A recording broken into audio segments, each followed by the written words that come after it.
Hello, everybody, and welcome to my Adventures in the Forgotten Realms limited set review here on the channel. My name is Nikolai, and in this video, I am going to be going card by card through the set for all of the commons and uncommons, talking through how they're going to perform in limited and giving them letter grades. I will say beforehand that not every card in the set is revealed yet. I think of the set, it's like 250 of the 280 are revealed or something along those lines. So there are going to be cards missing here and there, but they are releasing the set's full image gallery much later than they normally do, like only a few days before the set comes out, which means that I am going to be making this in a more, I would rather make a set review that's missing a couple cards than not make one at all, and that was the alternative. So we're going to be having a lot of fun going through. There is a grading scale for the cards. A's are the best of the best cards. B are the cards that pull you into their color. They make you want to actively draft that color. C's are the solid playables. Those are cards you're like, well, I've got a deck filled with C's. I'm actually pretty happy about this. D's are filler. You're kind of like, I wish I didn't have to play this, but my draft went a little off the rails, so I have to. And then F's are straight up unplayables. If you are playing best of 3, there are some cards that are unplayables in best of 1, but that are sideboard cards in best of 3, so I will mention that when that is the case. And overall, it's going to be a lot of fun. And if you have any questions, of course, leave those in the comments section down below. If you do enjoy this video, remember to hit that thumbs up button and subscribe for more content, including my Adventures in the Forgotten Realms draft guide and Adventures in the Forgotten Realms drafts coming out soon. So we are going to be starting off by talking about these 3 dungeons. These dungeons are cards that you have access to every single game. They are not actually like cards that you have to draft. You just have access to them every time. And so whenever a card says venture into the dungeon, you will be able to either enter one of these dungeons or move along and progress down the dungeon track. And once you have entered the dungeon, a specific one, you have to stick with that one. You can't go like, oh, I'm going to go for the beginning of the Lost Mine, and then I'm going to go for the beginning of the Tomb, and then I'm going to go for the beginning of the Dungeon of the Mad Mage. And I will say that you probably wouldn't want to do that even if it was an option, because you can... you probably wouldn't want to do that even if it was an option, because they generally get more and more powerful as you go through them, and there are also rewards for completing the dungeon. So, without further ado, let's talk about the dungeons. Dungeon of the Mad Mage is the long game dungeon. It's the one that if you don't think the game is going to end in a hurry, if you don't have any cards that you really want to get the reward for finishing a dungeon, because there are some cards that care about completing a dungeon, it's the one that if you think you're going to be consistently able to venture through, it has a lot of powerful payoffs down the line. When you get to Lost Level, which is the 4th level, scrying 2 is very similar to drawing a card in lots of situations, so it's like a mini Lost Mine of Phandelver reward. Because Lost Mine of Phandelver draws you a card at the end. And like Runestone Caverns gets you some card advantage. Deep Mines is nice, and then Mad Wizard's Lair is a great like finishing way to get a reward. And so if you don't have cards that care about completing a dungeon and you think the game is going to go long and you have like a ways to consistently venture, then Dungeon of the Mad Mage could be a very good choice for you. On the other end of the spectrum, I'm going to get to Lost Mine of Phandelver at the end, but I just want to say on the other end of the spectrum is Tomb of Annihilation, which is the aggro dungeon, because each player, it's like both players losing life, but if you're the aggressive deck, you don't really care about that as much. And so if you go for each player loses a life, each player loses 2 life unless they discard a card, so most times they're going to have to choose to lose 2 life. And then the next one is each player loses 2 life unless they sacrifice an artifact, so they're going to probably lose 2 life again, unless it's the late game, in which case they'll probably sack a land. And then you get a 4/4 that can help you with the beatdown. So that's really the one, if you're trying to be an aggressive deck, it has a lot of life loss attached to it. And if you have some cards that really care about having you complete a dungeon, then you can sometimes complete this one on a speed run with using the oubliette one. The like right-hand path, I don't think that's really going to be something you want to do very often, because it's so punishing early in the game to sacrifice a land. Like, sure, maybe you can discard a card, you can sack a creature or things like that, but sacking a land is going to really set you behind, and if you're doing this in the early game, losing land 4 is much more punishing than losing land 7. So if you're trying to speedrun it, I don't really see a case where you're going to want to speedrun through in the early game. But maybe you would speedrun through if you got to the mid-game and you still hadn't completed a dungeon. Then finally, the Lost Mine of Phandelver. A little bit of a start on the left, jump to the right, go straight for the middle. It's kind of the middle road between the two. It's not that punishing to complete. It's more of but it's also not going to lose you life because the Tomb of Annihilation, both players are losing the life. So if you need to complete a dungeon, but you're also not a super aggressive deck, Lost Mine of Phandelver could be a good fit for you. I will say that it looks like Mine Tunnels wouldn't be that strong, but there are quite a few cards in the set where having a treasure token is relevant. So if you are some of the cards, if you spend a treasure to cast them, you get an extra benefit. And so Mine Tunnels is actually one that I could see someone picking actually like a decently often amount of the time, especially because if you are being like a defensive deck, Fungi Cavern can also protect you, and then drawing a card at the end is quite nice. So basically, and then on the left-hand side, you basically are going to get a 1/1, and then you put a counter on it most times, or a counter on something else, and then draw a card. So basically, one of the ways I'm viewing these dungeons is if a card says venture into the dungeon, I generally bump its grade up by half of a letter grade. So I should say this with the letter grades, like I do C pluses, C minus, that sort of thing. And I generally give them like a little bit of a bump based on the fact that if you can complete a dungeon, it's like generally, for example, with Lost Mine of Phandelver, if you value drawing a card as like getting a 2-for-1 is always nice, so you draw a card. Scrying one isn't quite a card, creating a 1/1 isn't quite a card, putting a counter isn't quite a card, but if you combine each of those effects together, if you go through the dungeon 4 times, you're basically getting like 2 cards worth of value, and so drawing half of a card, I'm generally going to bump it up half a grade or something like that, and I think that that's generally how I've been approaching the grading on the cards and evaluations on the cards. I also think the consistent ability to venture into the dungeon is nice, but with a caveat that the cards that just enter the battlefield and venture, I think are really nice because you don't have to jump through any hoops or pay any extra mana to get that venture on. So now that I've gone through those dungeons, let's get to the commons, starting off with white. I know that some people like to start with the gold cards for the set, but when I'm evaluating a color combination in a set, I don't really like to be biased by the gold cards, because one thing I've found is that in some sets, it gets too confusing if you start with the gold cards rather than just looking at what the cards actually do. So a great example of this is Strixhaven, where in Lorehold, there was these gold uncommons that were saying, remove cards from your graveyard to get a benefit, or something like that. And that actually didn't materialize because the commons didn't actually really do that for you. There were no like payoffs at common for doing that actually had a meaningful impact on the game. And so by looking at the gold cards first, you then have a misleading impression of the actual what's actually going on with the cards. And also because there's all 10 color combos in this set, the cards are going to have to be evaluated in multiple lenses. So yeah. Starting things off with +2 mace.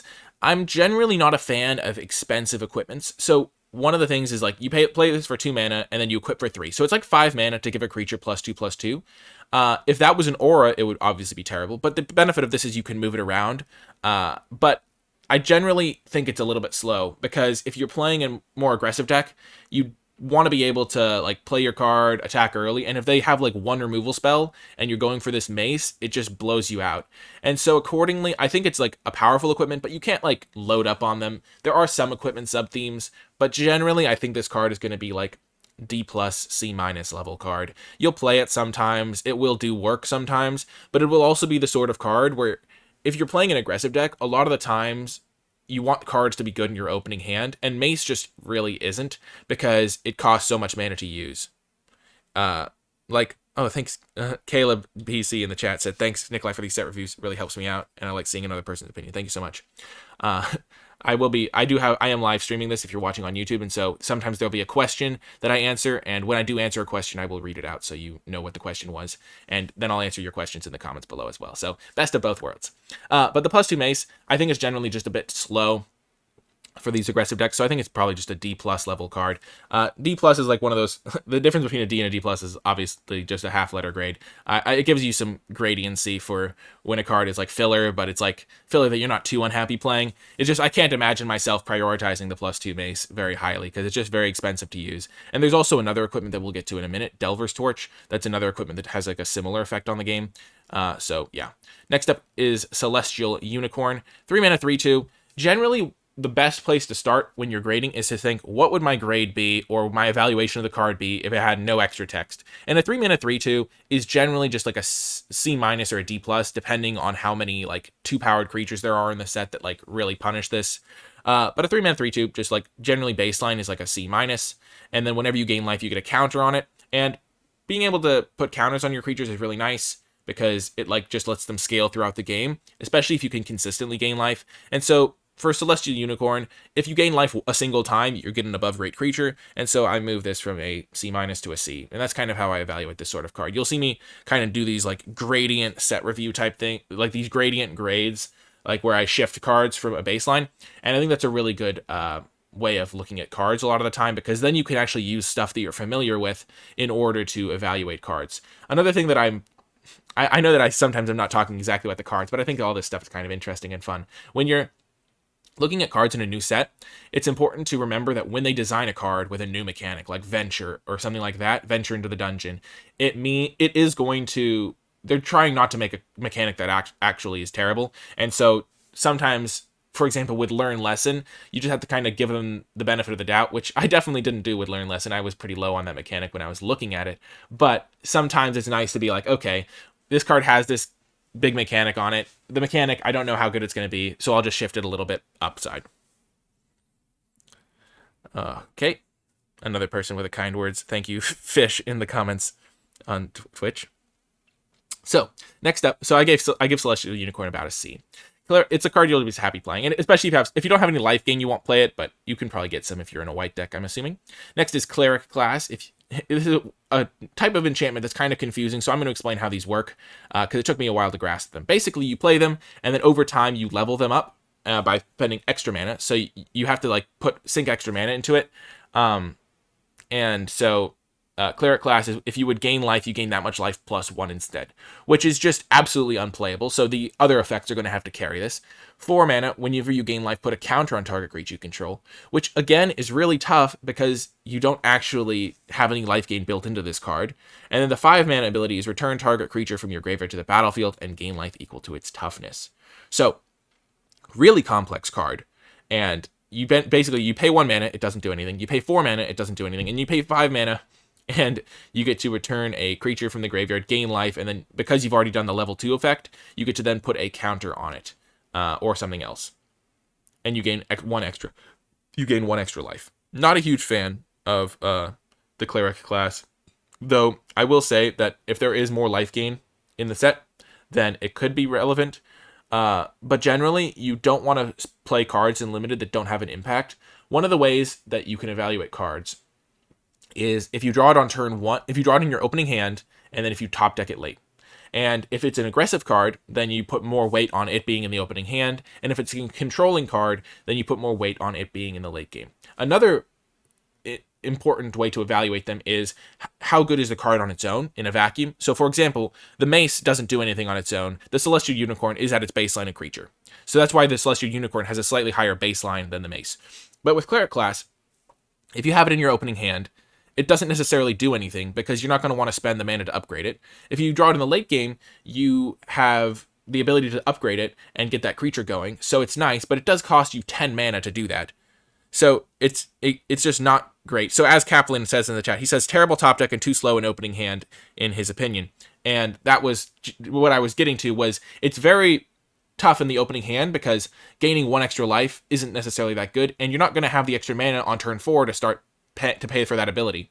And then in the late game, if you top deck it, you're not really going to necessarily have all of your life gain cards because you've already played them during the course of the game. And so you top deck this, and all of a sudden you just have to spend 10 mana to get back a creature from your graveyard and gain some life. And spending 10 mana to do that is generally not worth it. So I think the card is generally not going to be good, though I'm not going to give it a complete F because if you have enough life gain, it could be good. So I'm going to give it a D-, I think, just right off the bat. And I'm again unwilling to really go too far in the extreme because I haven't ever seen a card like this. It's so unique, but I'm D- trending towards F for this card. It just seems very slow to me, though. More life gain could definitely be a factor. Okay, next up is Cloister Gargoyle.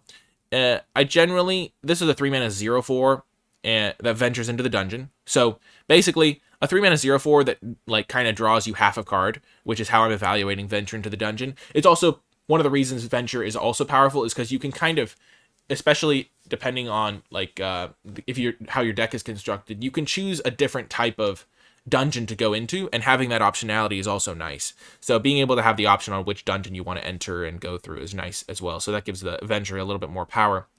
Going 3 mana 0/4 that ventures into the dungeon is not particularly good, but the fact it does gain +3/+0 and flying if you have completed a dungeon. So once you've ventured 4 times and you're going through like the Lost Mine of Phandelver or something like that, it's going to be nice because you get a 3 mana 3/4 flyer, which is significantly above rate. And if you've already completed the dungeon or you've gotten stuff and you top tick this later, then it's going to set you up. So I think this card is actually very good. It's probably in the right deck, a B- level card. And even a regular deck, you're going to have enough stuff to make this a C+ level card. And I could see this card being very, very good in the set because a 3 mana 3/4 flyer is ferocious, absolutely devastating. And it only needs 3 other ventures to become that. And if you draw it in the early game, it can block. So it's got a nice little piece of stats. I think it's actually potentially better as a 3 mana. I mean, it's probably not better as a 3 mana. Because I was thinking if it was a 3 mana 2/2 that then gained +1/+2 in flying. But because a lot of times Flyers decks like having like beefy creatures to block on the ground and then attack through the air later. And this card just seems really good for that. It just blocks early and then later in the game it does a lot of stuff. So yeah, Cloister Gargoyle, I think it's going to get a C+ in a typical deck, but if you're actually going to be able to venture consistently, I give it a B-, because a card that basically if you top deck it in the late game is probably going to be a 3/4 flyer, which is beautiful, incredible. And then the opening hand, it ventures, sets up your other venture cards, and it's going to turn into a 3/4 at some point. So I think it's a C+, and then if you have a lot of venture cards, can go up to a B-. Next up is Dawnbringer Cleric. This card has some optionality to it. I actually really like options like this, though generally these ones aren't that super powerful because it's a 2-drop common. But generally, the way I evaluate a 2 mana 1/3 is a 2 mana 1/3 is like a D level card. You generally don't want to play that because it's just not efficient enough. You can sometimes get 2 mana 1/4s, and even those aren't very good. So 2 mana 1/3 is like a D, or a D- even. But being able to gain 2 life is relevant. It's like gaining life isn't inherently card advantage, but if you gained enough life, it would be worth a card. Like 1 mana gain 10 would be worth a card. And so tacking 2 life gain onto it is nice. And also some enchantment destruction, which is relevant because there are some enchantment removal spells in the set. So that can be a really nice effect to have in the main deck. And then exiling a card from a graveyard could come up. There's always like the chance that's going to be relevant, though I'd say in most cases you're gaining 2 life, and then if you ever can destroy an enchantment, you're going to do that. And so I think the Dawnbringer Cleric is probably going to be a D+, just because the first copy of this card in your deck gives you some answers to cards that you might not otherwise be able to answer. So for example, if you've got your creature under a Charmed Sleep, which is a blue enchantment removal spell, and then you have a Dawnbringer Cleric in your deck, all of a sudden Dawnbringer Cleric is like a C+ level card because it destroyed their removal spell and is attached to a creature. So it's like a D+. Like the first copy is probably a C- just because the effect is nice to have if you have some life gain synergies. But I generally think you're going to evaluate it as a D+, because you don't really need to prioritize it, but having a copy can be nice in certain matchups. And it also gets a little bit of an extra bump if you're playing best of 3. Someone in the chat brought that up because it is a good sideboard card, because once you see a couple of enchantment removal spells, all of a sudden you're getting to put in a great card for your deck. Guy Elon asked if the whole set is revealed yet. It is not revealed yet, but due to the scheduling, this is the day that I have available to make a set review, and they're dropping the set incredibly late in the process. So I figured it'd be better to make a set review that misses some cards rather than not making one at all. Next up is Delver's Torch. It is an equipment again. The Delver's Torch is going to compete with the +2 mace. You're generally not going to have room for too many equipments in your deck, and so these cards are going to be competing rather than working on the same axis. Though it's nice to have some redundancy at the same time, because if you have a card that cares about equipment, then you have access to 2 different ones rather than access to one individual. Someone brought up that Dawnbringer Cleric can also destroy these class cards. That is a great point, and does give the card a little bit of extra juice, because if they've played Cleric class, sunk 4 extra mana into it, and then you just Dawnbringer them, oh man, that's going to be devastating. I love that point. Thank you, chat, for Punter999. That's a funny username. Excellent point. Excellent point. I really actually like that, and it's going to be that's actually a relevant extra little tidbit that could actually bump the card up to a C-, because if those are running around. But Delver's Torch, again, it's similar to the Mace in that it's 2 to play, 3 to equip. So again, all the things that I said about the Mace but it does only give +1/+1, which is actually significantly less. It just makes it a lot harder to like get your creatures through. But when the creature attacks, it doesn't have to even do damage. You venture into the dungeon. So in a deck, I think this card's going to be better than the Mace if you have flyers, because if you can consistently venture into the dungeon with your flyers, that's going to be really nice. But if you have like ground creatures bumping into each other, I think the extra +1/+1 is going to be a little bit more relevant. I would say that Delver's Torch seems better than the Mace, because it gives your creatures some element of them wanting to leave back blockers, so you can't just consistently accrue advantage. If you're in a battle situation and they have the Mace, you're like, well, they're going to hit me for 4 because their 2/2 has +2/+2, and then I'm going to swing back for 3 with my 3/3 or whatever. With Delver's Torch, they're more likely to consistently trade off cards. Like, oh, their 2/2 became a 3/3, I'm going to have to trade it. And that gives you the chance to leverage the advantage you get. So I'm generally a bigger fan of Delver's Torch than the Mace. So I think I'm going to give the Torch like a C- and the Mace a D+. That's like the general baseline. But yeah. So the Delver's Torch, C-. I think I'm generally not a huge fan of this. It could also just be in the D+ range. They could both be like a D+ card, but I wanted to reflect the fact that the Torch is a little bit better than the Mace. That's the grading scale is much less important than what I say about the card. But I think the Delver's Torch is a little bit better than the Mace, for the record. Next up is Devoted Paladin. I think they're probably both D+, though. Devoted Paladin. 5 mana 4/4, and then when it enters the battle, creatures you control get +1/+1 and Vigilance until end of turn. And this card reminds me immediately of a card called Angel of the New Dawn, I think it is, from Core Set 2020, I think is the set, which was a 5 mana 3/3 that had the same exact effect, which is actually quite good. It was one of the best white commons in the set. I think it might have been the best white common. And Devoted Paladin is kind of a similar vein to that. A 5 mana 4/4 and a 5 mana 3/3 flyer are generally similar. I think a 5 mana 3/3 flyer is a little bit better for sure, but a 5 mana 4/4, like generally with flying, the way you can think about it is you pay an extra mana to get your card flying. And so a 4 mana 4, like a 2 mana 2/2 ground creature and a 3 mana 2/2 flyer are both like the typical rates, that sort of thing. And so if you think of this as like you generally pay the extra mana to give your card flying. But I think a 5 mana 3/3 flyer, because at that point of the game, the ground is more gummed up, you generally would rather have a flyer. But I think Devoted Paladin is still a good card. It's probably a C to C+ level card. Probably more trending towards C+, but the thing is you can't just jam infinite 5-drops in your deck.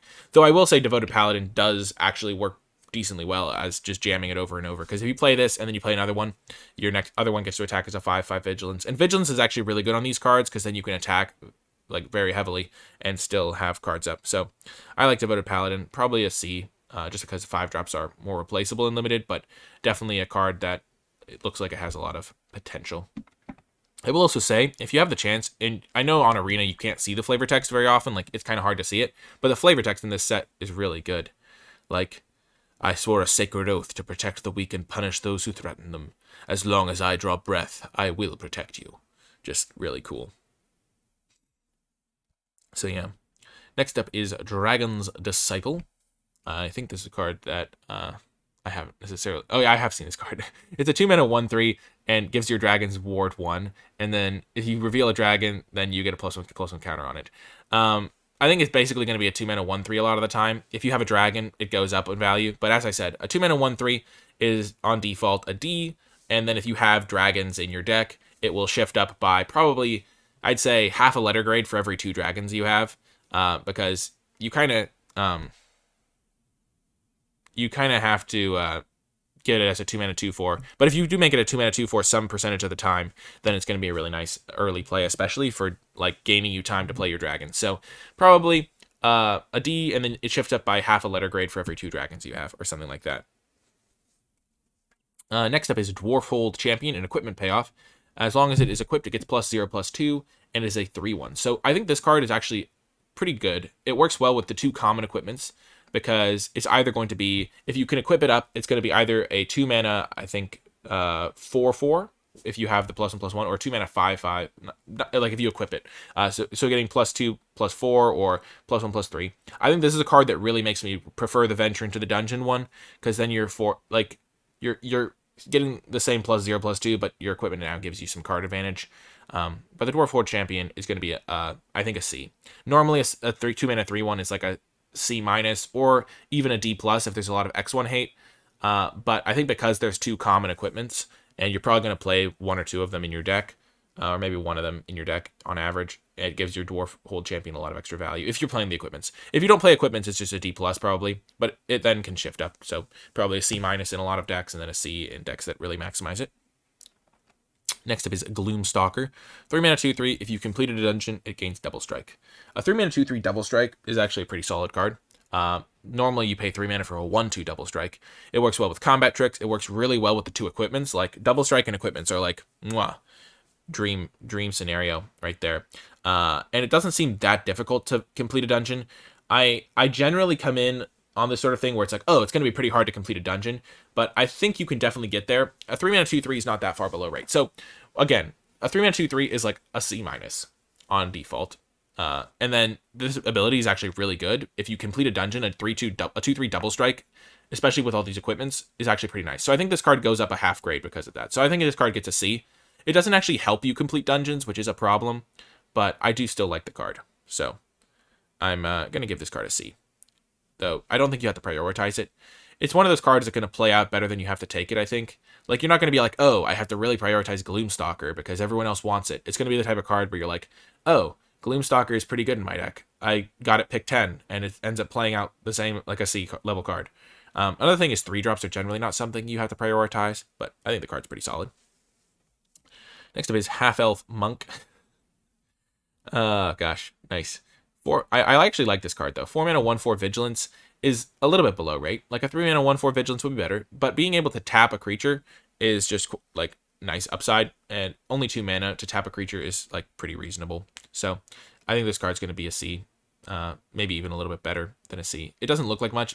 Probably just stick it at a C because a 4-mana 1/4 is kind of expensive, but the tap ability is not something you can use till the late game anyway, and so the fact that this card is more expensive to cast than a traditional tapper might be, I'm immediately just thinking of Fan Bearer from Amonkhet, which was a 1-mana 1/2 that had a similar, that could tap to do that sort of thing.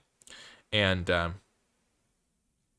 being able to pay 2 to tap a creature is just definitely something that looks always, it kind of looks clunky, but then it actually performs really well. It gives you access to like a creature and a thing. And one of the things, because it has vigilance, is you can attack in and then tap the creature halfway through combat. Though generally you're going to want to like tap a creature on their end step every turn, and then eventually like tap a creature on end step, tap a creature during combat, win the game. So I like a Half-Elf Monk. I think it gets a C or a C plus. Probably trend it like a C plus because tapping things is really nice. And by the time you have 4 mana, you can probably hold up a mana. Like a 3-mana 1/4 Vigilance wouldn't be that good. That card would probably, if it cost 2 mana, still be a D plus.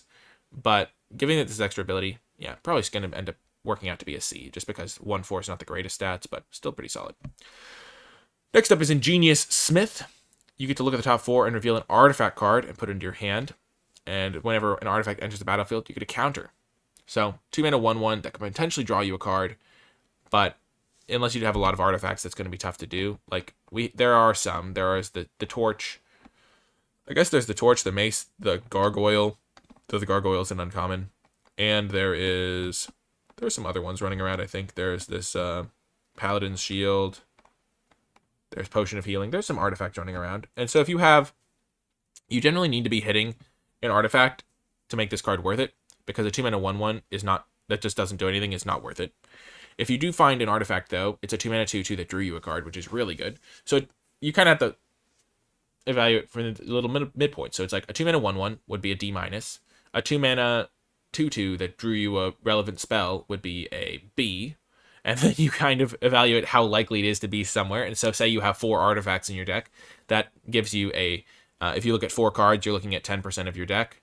I did the math. I've done the math on this sort of thing before, but it always confuses me when I talk through it.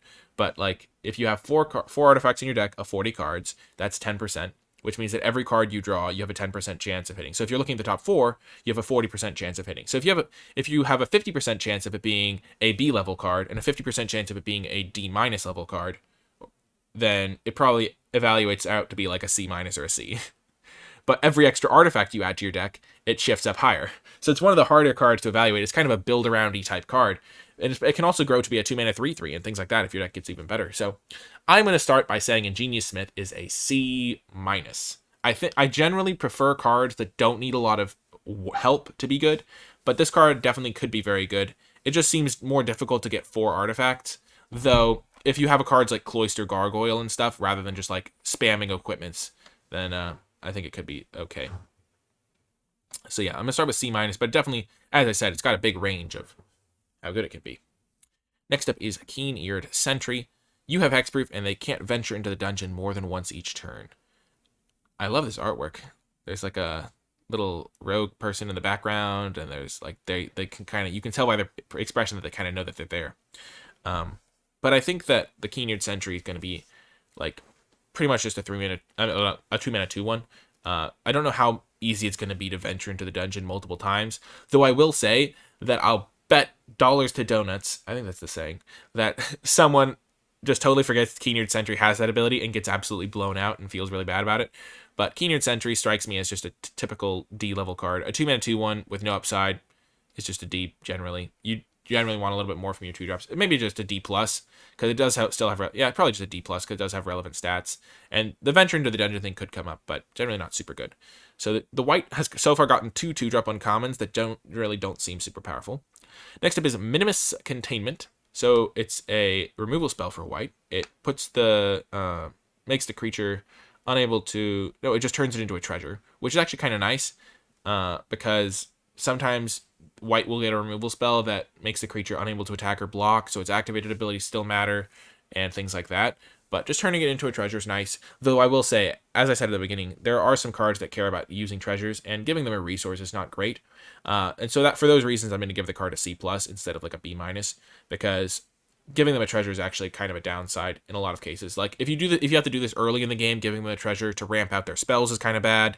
And then in the late game, sometimes using treasure for stuff is just really annoying. And also, there's a decent amount of treasure in the set, and so you can sometimes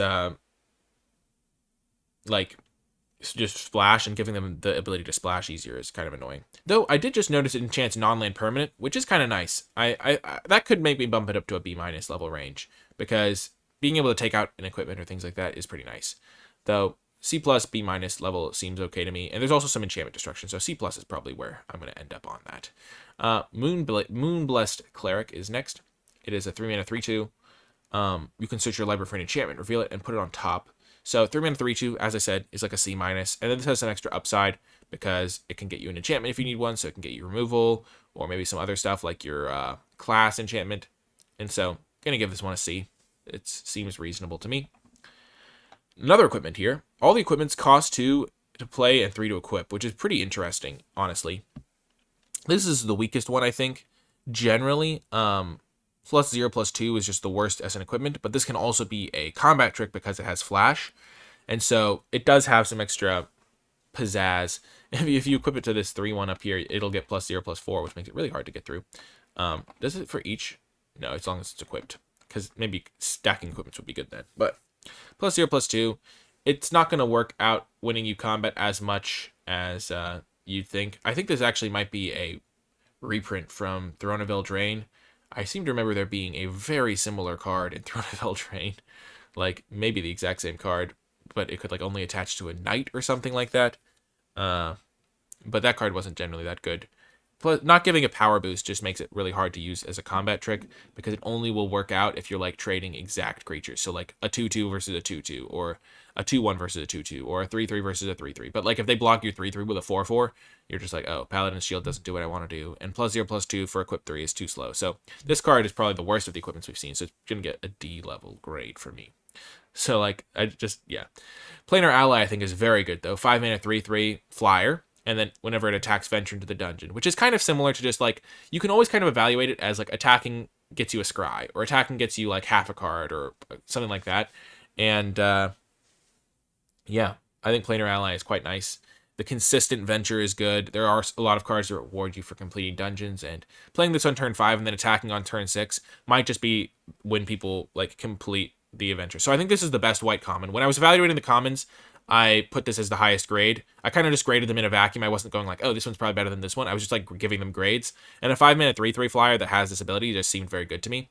It is a 5-drop, which you can't necessarily spam, but just imagine stacking these. Like, if you have 2 of these things, you're venturing twice every turn, and you're just like sending in, getting a bunch of card value, because the dungeons are weighted toward the end. And so if you're going through them rapidly, Planar Ally could just be really good for that. So I give this a B-.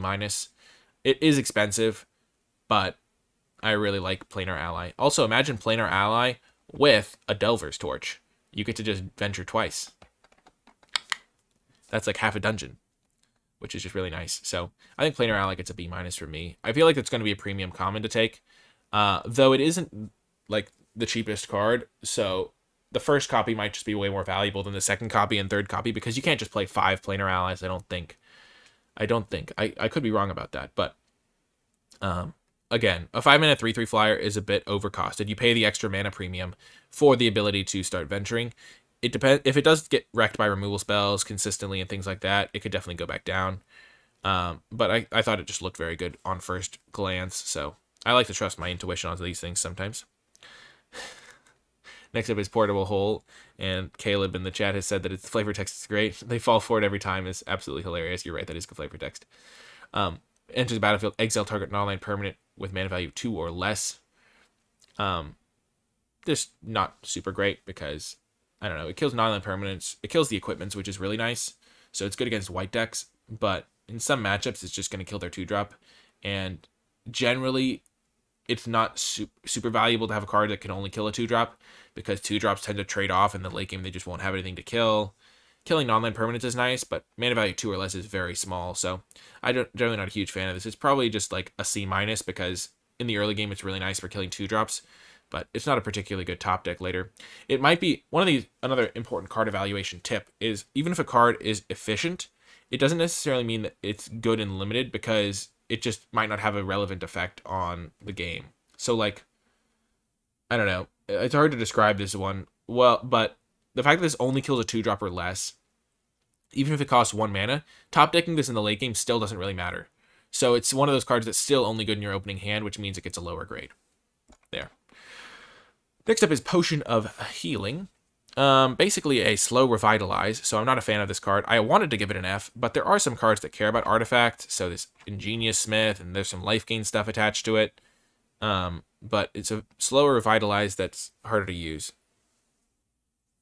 Oh, it removes the classes. That is a good fact.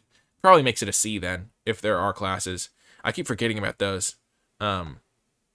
Yeah, good point. Portable Hole killing a class, because again, if they sink 5 mana into something and you kill it for 1 mana, that's still great, which makes it a much better top deck in the late game than I would have imagined it. So yeah, that's probably a C, or if the classes are... I think the classes might be all uncommons, because that seems like a really complicated design for common, but Portable Hole probably gets a C+, a C then, instead of a C-.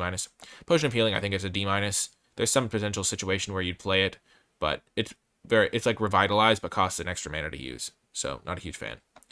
I will say it's kind of, yeah, it just doesn't seem good to me. Next up is Rally Maneuver. I gave this card a,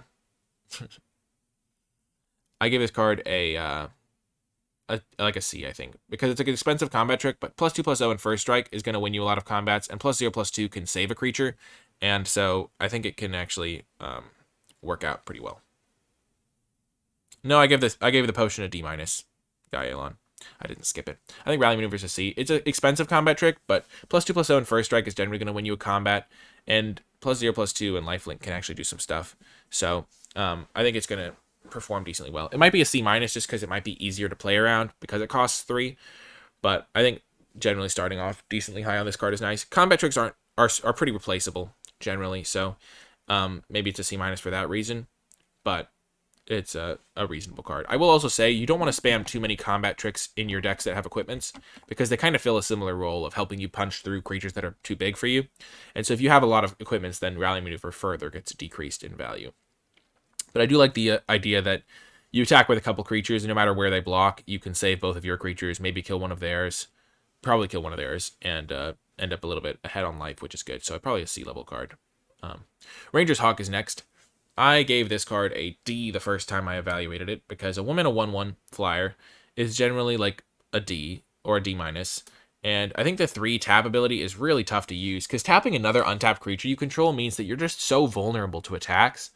And that sort of ability just, I don't know. I'm not a huge fan of that. I could see this going up to a D plus though if your deck cares about venturing, because being able to do it every turn for only 3 mana is nice. I'm just worried that if you do that, your opponent's going to be able to attack you and kill you while you're using your 2 creatures every turn.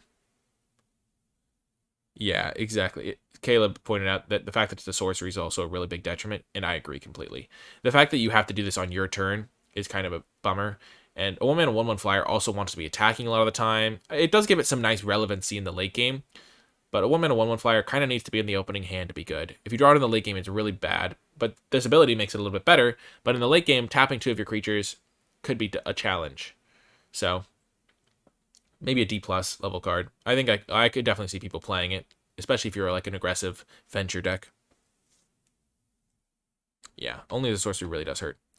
Next up is a Veteran Dungeoneer. 4 mana, 3/4. So, again, reasonable stats already. And then when it enters the battlefield, venture into the dungeon. I love this card. I think it's a C+. Just 4 mana, 3/4 is like a C or a C- level card, but just giving it venture right off the bat, just really nice. I think it's a C+. You'll play multiples of these. You'll venture in the dungeon. It's kind of like a 4 mana 3. There's a lot of 4 mana 3/3s in blue historically that like Scry 1 or Scry 2 or things like that, and those are like generally like C minuses. But I think venturing is a little bit better than scrying, and a 4 mana 3/4 is obviously better. So I think that's a C+. I like Veteran Dungeoneer. Her tales of glory light a fire in the souls of the next generation of adventurers. You love to see it. You hear something on the watch is next. I think this card's also a C+. You can either deal 5 to an attacking creature, or you can give all your creatures +1/+1. So in most cases, you're going to be dealing 5 to an attacker.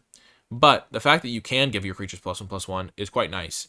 It's actually kind of interesting because it kind of fits into either aggressive decks or controlling decks. Aggressive decks, maybe they're going to try to race you back and you can kill their stuff, or you can give your cards combat tricks. The optionality on this is really huge because, like, yeah, the fact that it can't deal damage to blocking creatures is a problem, but you have the +1/+1 for that. So maybe it's just a C, but I'm kind of excited to try this card out because I think the options are really nice. Like, both effects on their own would not be good, but combining them just seems great to me. So I'm going to give that a C+. Next is You're Ambushed on the Road. And like, if you imagine if you have multiples of them, then you can like double play both of them in a turn, and you just get access to like an effect that you wouldn't typically gain access to. You're Ambushed on the Road is the last white card that we are looking at here. Again, there are some cards missing, but such is the nature of life and the world. You're Ambushed on the Road is 1 mana. You can either give a creature +1/+3, which you're generally going to be doing, and then you can sometimes return a creature you control to its owner's hand. So you can also protect from removal, though in a slower way. But returning a card like Veteran Dungeoneer is nice because you can venture into the dungeon again. So if you have some enters the battlefield effects like that, it could be quite nice. And so, are there any other white cards that had ETBs? You can only return creatures. It does like stop removal spells if you can cast them in time. And that can also protect from removal. You could even do something like bounce your like Devoted Paladin to get another trigger, or bounce your Cloister Gargoyle to get another trigger. I will also say that having looked through the white cards, there doesn't seem to be a ton of good life gain, which makes this Celestial Unicorn more of a C-, it looks like, if you're just looking at the white cards. But I like this. This card's reasonable. +1/+3 and flying from Kaldheim was like a D+ level card. It was solid, and this card is like +1/+3. Doesn't gain flying, which is relevant. Doesn't untap the creature, but being able to return a creature to your hand can actually do some nice stuff. So, especially because there is a enchantment removal spell that keeps a creature tapped in blue. It doesn't work against the white one because the creature becomes a treasure. But yeah, I think that this card's going to be like a D+. It's relatively low impact, but it's also relatively low cost to put in your deck. And it has some optionality to it, which I like. So maybe a D+ or a C-. Probably a C- because combining them is nice. Though it does remind me of a card. I think there was a very similar card to this in Kaladesh that you could like either give a creature +1/+2 or return it to your hand. I don't remember what the card was called, but I think it was actually, that card wasn't super good. So maybe this is more like a D+. Yeah. So, You're Ambushed on the Road. Hand over your loot and no one gets hurt. I love the flavor of these. Like when you play Dungeons and Dragons, there's a lot of like things that get said, or like situations where something's going to happen, and like I like that you hear something on watch, rouse the party, or set off traps. Like, I don't know, I really like it. There's one new white card. Let's see if it's updated here. 149. Nope, not in here. I'm just going to be going off of this because it makes things easier. Air Cult Elemental. 6 mana. We're going on to the blue cards now, in case people hadn't noticed the drastic color change here. This is a white card. This is a blue card. Air Cult Elemental. 6 mana, 2/5 flyer, and you can bounce a creature when it enters the battlefield. Very expensive for a bounce effect. Very expensive for a 2/5 flyer. Though, I will say, paying 5 mana for a 2/5 flyer seems like what you would end up paying in a set. 4 mana for a 2/5 flyer would be too much. Would be, like, above rate, a decent amount. Flying it being a 2/5 doesn't line up super well, because flyers are generally good attackers, and being a 2/5 is more defensive. So, I'm not a huge fan of the like stat line on it. Bouncing a creature is definitely powerful, but when you're attaching this to a 6-drop, they're going to have the mana as well to just recast their card fairly easily. So I'm not a huge fan of this. I'm probably going to give it like a D+. 6 mana is a lot, and this doesn't have the stats to back up its game.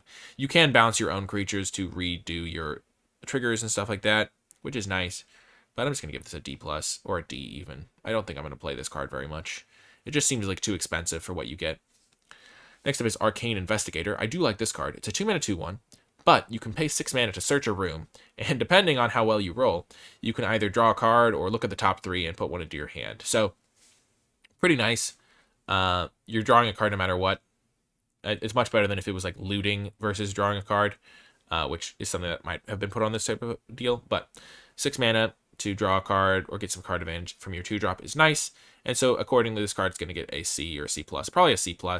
It's nice to be able to have this effect on a 2-drop. If you have like 5 of these in your deck and your opponent just has a bunch of other 2/1s, I guess 6 mana is a lot, but yeah, I'm just going to give this a C. A 2/1 for 2 is generally a below rate, and then 6 mana to be able to draw a card like bumps it up to be a solid playable, but I don't see myself prioritizing this card too much because unless you have other die rolling synergies, but even then, it just seems very expensive to use. Though it's nice to have for sure. Next is Bar the Gate. Counter a creature or planeswalker, and you venture. So it's like a more expensive Essence Scatter, and 3 is definitely more significant than 2. It's hard to... this path is close to you. Yeah, that is good flavor text, chat. It's generally more expensive than Essence Scatter. Harder to hold up 3 mana versus 2 mana. And people can often play around this sort of effect more easily, especially because there's another 3 mana blue counterspell at common. Everyone's going to call this You Shall Not Pass. That's funny. I generally don't love this card. I think it's like a... If it didn't have the venture part, it would be a D. And as I was saying earlier, I like to shift it up like half a grade. So I'm going to give it a D+. But I think it's a little bit tough to use. So I'm going to give it a D+. Next is Charmed Sleep. This card's going to get probably a B- just because it's an effect that blue doesn't get very often. It's the enchantment removal spell I've been referring to.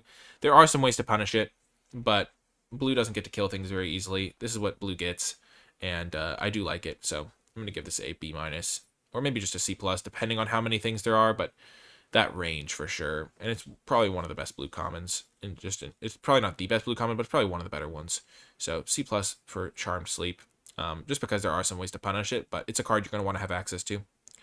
Connor says he really likes the Bar at the Gate.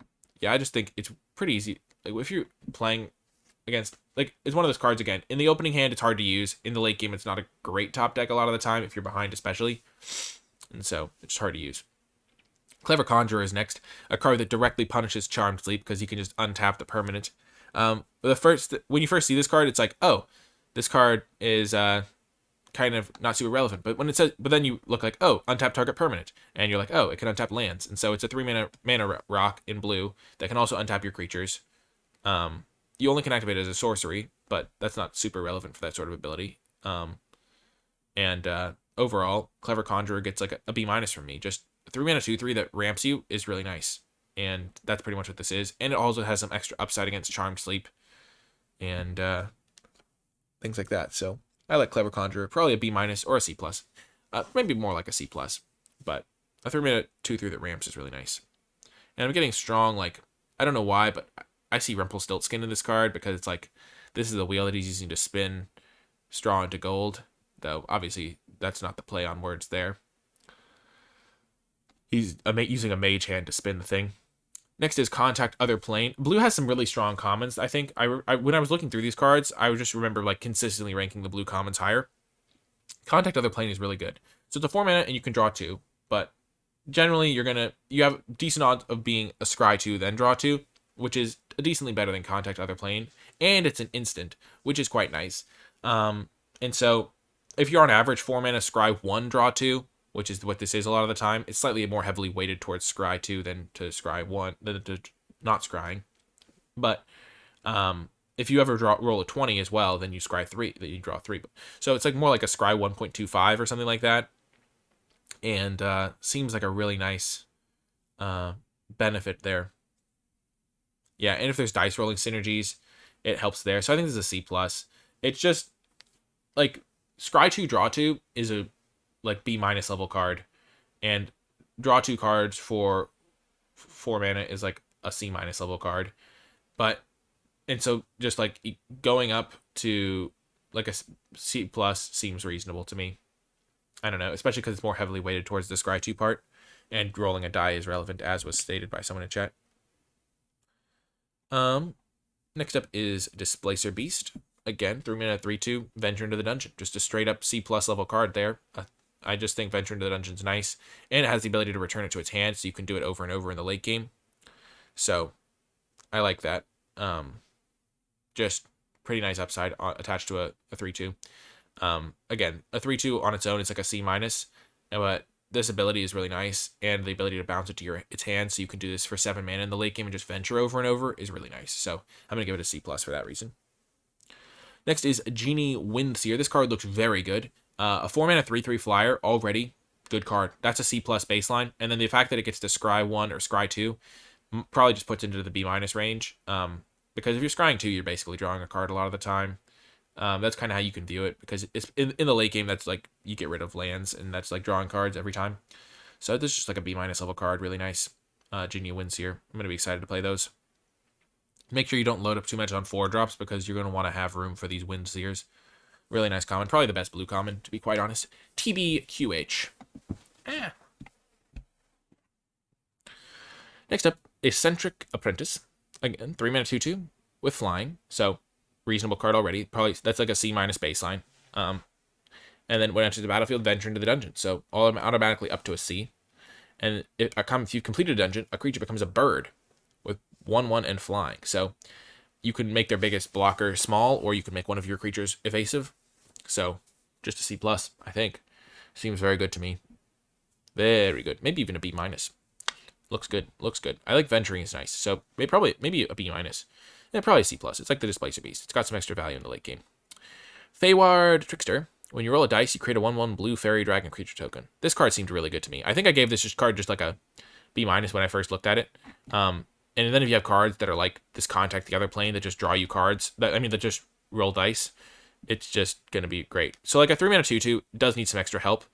And if you make a 1/1 flyer, then it would be a C+. But the fact that it can do it multiple times makes it a B-, I think. And it does need the right deck. It needs some support, but it seems pretty good.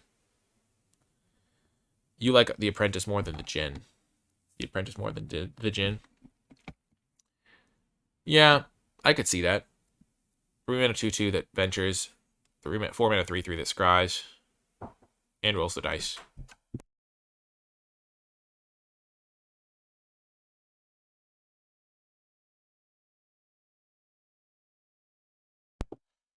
Yeah, I like the Windseer a little bit more, I think. 4-mana 3/3 is pretty relevant. Though, maybe this is a B- as well. It's probably the same. They're very similar. Very similar. This one also rolls a dice, which is nice. So like going Feywild Trickster into Genie Windseer, I think rolling a dice itself could be relevant. So, yep, Eccentric Apprentice probably goes up to the B- range. It's probably around the same power level as the Windseer. Feywild Trickster is definitely good if you have like these genies or these contacts. So probably a B- level, even if you're just in a typical blue deck. Because getting multiple 1/1s will be really good. And if you have more than that, it could even be better. Though obviously you can't play this card if you don't have any dice rolling. Fly. Has flying, and whenever it deals combat damage to a player, venture. I like it. You kind of need to get 2 hits in to make it worth it, I think. So I'm not sure how often that's going to happen. And this is an inherently risky card. But I think it goes from a D- to like a D+. So I kind of like that. And you're kind of going to get the first one free because you're going to be able to cast this when they don't have mana up. And then just give your big creature flying or medium-sized creature flying. So yeah, I'm kind of a fan of Fly, actually. I think it's like a D+ or maybe even a C- level card. Yeah, probably. Because the first hit is free, and then if they don't kill it immediately, you get to hit them again, and then you're kind of back to even. So it's like a risky card. I don't love risky cards, so I still probably give it a D+, and it doesn't buff stats, but it's definitely better than it would be if it didn't have the venture part, and it's an exciting card. Guild Thief is next. You get to put a counter on it. It works really well with Fly, and it gets a counter when it deals combat damage. 2 mana 1/1 that pays 4 to get unblockables. Kind of tough. Gotta be said. Like, it's kind of hard to use. If you can get in a couple uncontested hits, it gets a little bit bigger. But paying 4 mana to deal 1 and then deal 2 seems tough. So I'm probably going to give this a D+. It can, like, roll over a game, and if you can give it evasion with, like, Fly, it's really good. And putting in yeah, it just seems tough to use. So I'm going to give this a D+, because it can take over an early game. If you have, like, play this on turn 2, bounce their guy on turn 3, or things like that. But it can also just, like, do nothing. It's not that hard to kill. Maybe it's just a D. Probably not even a D+. It's probably just a D. Mordekainen's Polymorph. I think this card is a D-, bordering on F level card. In the past, we've seen this sort of card. Starting the development in Ikoria was this, but it didn't give flying. It reminds me of Square Up from the Strixhaven. This getting the creature flying is nice. It can end the game. So that's why that's not an F. But it just, a lot of the time you're giving a creature +1/+1 or something like that. And it just doesn't seem very good to me. I don't know. I think it's a D-. Not a huge fan of it. It's just tough when your combat tricks aren't necessarily going to do what you need them to do. It can end a game. That's kind of like what keeps popping into my head. Like, oh, they're at 4 life and I get my creature flying. But that just happens way less than you'd think. So I just think it's a D- level card. Pixie Guide is next. It is kind of a combat trick. Maybe it's a D instead of a D-. I could see people playing it and having it do decently, but it's so similar to Square Up, and Square Up was so bad that I still don't think it's good. I think it's still probably an F or a D-. I'll give it a D-. Pixie Guide. If you'd roll a dice, instead roll that many dice +1 and ignore the lowest roll. This card seems quite good to me. I like this card because it just makes your other things better. It makes your things like the Windseer a little bit better. It makes this card significantly better because the scrying is really relevant. And yeah, it just really ties the deck together. And so typically a 2 mana 1/3. Again, I said a 2 mana 1/3 is like a D. Adding flying to that makes it like a C-. Like a 2 mana 1/3 flyer is like a reasonable card. And then giving it this extra ability makes it like a C level card, I think. Because I think rolling dice is going to happen a little bit less than you'd think. But it's like in the right deck, it's a C+ because it makes all of your cards better. And in a typical deck that just doesn't have a ton of synergies, it's like a C. So yeah. 2 mana 1/3 flyer is actually generally like a C. Or maybe a C- if it has no other text. But generally it has some other text. Yeah. Probably just a C level card. And then in a lot of decks, it'll be a C+. Power of Persuasion is next. This is a weird one because arguably I think the second ability is better than rolling a 20 in some cases. So you choose a creature, and then you can either bounce it, but this is sorcery speed, so that's really a bad outcome. And then you can put it on top of or bottom of its owner's library, which is a good outcome for 3 mana. It's like burying books. And then for 20, you gain control of it until the end of your next turn. But I don't think the creature gains haste, and so you can't attack with it until your next turn. And so generally, I think that it's like, this is like a payoff card for being in the dice rolling deck, because you want to have like a card like Pixie Guide so you can roll to get the second ability, and put the card on top or bottom, because otherwise it's not going to be worth it, I don't think. And so because of that, I'd say Power of Persuasion is like a D- in most, like a D in most decks, because sure, you're going to still get like a card's worth of value like half the time, and sometimes you'll spike it and you like over half the time you'll get a card's worth of value out of this. But the times where you only bounce it is really kind of bad. So I would give it a D for that. But in the deck that has like Pixie Guide to like maximize its chances, and where it cares about rolling a dice to get an extra 1/1 and things like that, I could see it going up to like a C- even. And the artwork is so good. I just love the picture. It's like the little dragonborn. He's like, "Hey guys, can you let me through the gate?" And the guy in blue is like, "I think we should stomp his head." And the guy on the left is like, "But maybe he has money for us." And it's just, yeah, they're just talking about stuff. Next up is Ray of Frost. 2 mana, enchant a creature. If enchant creature's red, tap it. As long as creature is red, it loses all abilities, and the creature doesn't untap. This card is similar to cards that have been seen in the past. Those cards were generally not good because the creature hits you. The fact that it has this extra upside against red does make it nice, because sometimes it'll just be like a straight up cheaper version of the Charmed Sleep, but generally it's going to be worse because it doesn't have the they get to hit you with the creature before you kill it. Tough to use. It's really good as a sideboard card in best of 3, and then other than that, if you're just main decking this, it's probably a D. It's also tough because if you need to get a creature out of the way for attacking, you can't do that, so not the greatest. Rime Shield Frost Giant, 5 mana, 4/5, ward 3. Tough to interact with, big creature, wears auras pretty well. For that reason, just probably a C- though. 5 mana, 4/5, but understated. Hard to kill, but I don't know. I don't feel like I'm going to be prioritizing this card. Maybe it just ends up being the nuts, though. Ward 3 is a lot of ward. It's like hexproof almost. Because, like, cards that can kill a 4/5 are generally expensive. So if I'm going to have to spend 7 mana to kill this thing, it's basically hexproof for a large portion of the game. And a 5 mana 4/5 hexproof is nice. Reminds me of that card from Call Time that was like a hexproof as long as it was untapped. And that card was pretty good, but it was an equipment, so you could move it around. Maybe it's a C. I'll give it a C. I've convinced myself. Good job, Nikolai. And then it'll end up being like the greatest card in the set. I'm like, wait, wow. How wrong was I? But that seems unlikely. Next is Scion of Stygia. Tiefling Shaman. 3 mana, 2/1. That can either tap a creature with flash. It can tap a creature or tap it and it doesn't untap. Generally, the gameplay pattern with this card is you'll flash it in before combat for your opponent and tap the creature and hope to tap it down for longer than just one combat. Or you'll play it on your turn and tap it for 1 turn and hope to tap down for longer than that. It's like a Frostlinks, but a bad Frostlinks.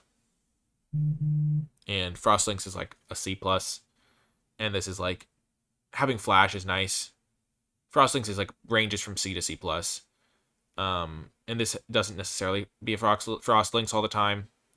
So I'm going to give it a C. It has some potential, but generally it's kind of tough to use. And it's not even always going to be on. It would be a C- in most decks, I think, but the fact that it does get them die rolling synergies going is nice. So, give that a C, and I'll give it a C-. I don't think I'm going to be super happy playing this card. Yeah, C- for Scion of Stygia. And then it goes up to a C if you have dice rolling synergies. Next up is Secret Door. It's an 0/4, and it can venture into the dungeon for 5 mana. Pretty reasonable, repeatable dungeon usage here. But it does cost 5 to do, and I don't know if spending 5 mana to venture is going to be worth it a lot of the time. So I think I gave this a D+, because an 0/4 for 1 is like is an F. And actually, it's probably just a D. An 0/4 for 1 is an F, but being able to venture for 5 does give it some relevance later on. And there are some situations where an 0/4 for 1 wouldn't be an F. It's just like historically it's been really bad. Like in Strixhaven, the 0/4 for 1 was terrible. And this one, like sometimes Wall of Mist is a card you'll play if you're a Flyers deck, and there are some Flyers. And venturing for 5 mana is nice. You have to do it at sorcery, so you can't hold up counters, which is a bummer, but I think this card probably gets a D. You'll play it sometimes in your defensive blue decks. Shocking Grasp is like Befuddle Light. -2, -0, draw a card. Instant speed. You like to see it. I think this card probably gets just a C-. It seems like there's going to be enough situations where you get some value out of this. You either live through a combat or you win. If you ever win a combat with this, you just win the game. A lot of the time, you just get so much value. It's like a 2-for-1 on a combat trick. And then there's also just like various spots where you can save yourself some life, cycle through your deck, cast an instance for any cards that care about that. So yeah, probably a C- or a D+ for this. I like the fact that it costs 2 instead of 3. Like, Befuddle is generally a D+, and this is a little bit better, I think, so probably a C-. Yeah. Next is Shortcut Seeker. When it deals combat damage, Venture, but it's a 2/5, so it's really easy to block, especially at that stage of the game. So this is just like a D+. Sometimes you'll be able to attack in with it, but generally it's going to be really hard to use. A 4-mana 2/4, 4-mana 2/5 is just like generally a D, but the extra upside I think does shift it by half a grade. Because even if they can block it, it does mean that they have to hold back creatures to do it. So, and it does work well with combat tricks because they're always going to block it. So I think that makes it a D+. Is it better than Shocking Grasp? So Shocking Grasp also be a D+. Shocking Grasp is the type of card that I sometimes just don't find room for. I'm going to move Shocking Grasp back down to a D+. Soul Knife Spy. This card just seems good to me. I'm going to give it a C+. It just makes the game really tough to deal with. Like, when it deals combat damage, you draw a card, and you're just like, well, if I keep doing this, I'm going to win. It works well with, like, tempo effects like bounce and tapping. So I'm a big fan, and I'm going to give it a C+. The 3-mana 3/2 doesn't need that much help, and this has some serious upside. It does have to actually deal the combat damage to draw the card. It's not just an attack trigger, like something like River Otter, I think, was in Ikoria. But if you do ever connect, it just wins you the game, and it makes the opponent play in a very unique way. If you play this on turn 3 on the play, your opponent is, like, terrified. It's very tough for the opponent, and it works well with combat tricks. I could see it being just a C, but this type of card is historically very scary to play against, and a 3-mana 3/2 doesn't need that much help. So, yeah, that's my logic. Split the Party is next. I think this card is really bad. They return half the creatures they control with their owner's hand rounded up. So, and it's at sorcery speed. Maybe it's not really bad. I just remember seeing it and thinking, wow, this card's not good. But the more I think about it, I don't know. For 5 mana at sorcery speed, it's like get rid of like 2 of their 3 creatures. Could just be game winning in some spots. But if I don't know. It just does not seem great to me. I feel like it might just be because I was like, wow, this card is going to be unbeatable. And then it's not. But I don't know. I feel like that's not going to be super effective. What grade do I give it, though? I think when I was grading cards, I gave this a really low grade before. Like, it just keeps flashing through my head like, this card is terrible, this card is terrible. I think I gave this card a D or something. Yeah, I don't think it's that good. Like, bouncing half someone's creatures is, like, very situational, like, good. And if you're behind, like, sure, they'll just replay their creatures because it's 5 mana. And you can't even, like, get rid of all of their blockers. Like, and also, I think you get to choose which creatures get bounced. The flavor text is just don't. That's funny. Oh my gosh, Split the Party is just... I've looked at these cards before, and I remember I came to a conclusion on this card when I was thinking about it alone, and now that conclusion is just abandoning me because the card is just, like, very, very unique. So if it was 5 mana to bounce 2 creatures, that would be bad at sorcery speed. In most cases, it's going to be 5 mana to bounce 2 creatures. So I think for that reason, I'm going to give it a D- or a D. Probably I'll give it a D-. It's like a worse version of Run Ashore. Run Ashore was pretty good, though. 5 mana to bounce 2 creatures at sorcery speed. How good would that card be? That card would be bad. I'm going to give it a D. You'll play it sometimes. It'll probably win you the game sometimes, but it'll also be really slow a lot of the time. If you have enough card advantage to make up for it, it could be okay. But I'm going to give it a D. And, yeah. Sudden Insight is next. Draw a card for each different mana value among non-land cards in your graveyard. Ooh. Wow. That's a card I hadn't seen before today. I think they might have revealed it relatively recently. Wow. Or it was a foreign language card before when I was looking at them. 6 mana is a lot. If you're drawing 4 cards, it's good. If you're drawing 3 cards, it's not so good. 6 mana, draw 4. But it's also tough to use. This card's probably a D+. It's expensive, but it'll do some work sometimes in the late game. I'm not going to bother translating this card. I'll just treat it as if it's not spoiled at all. I don't know what that card does. If I click on it, does it? Yeah.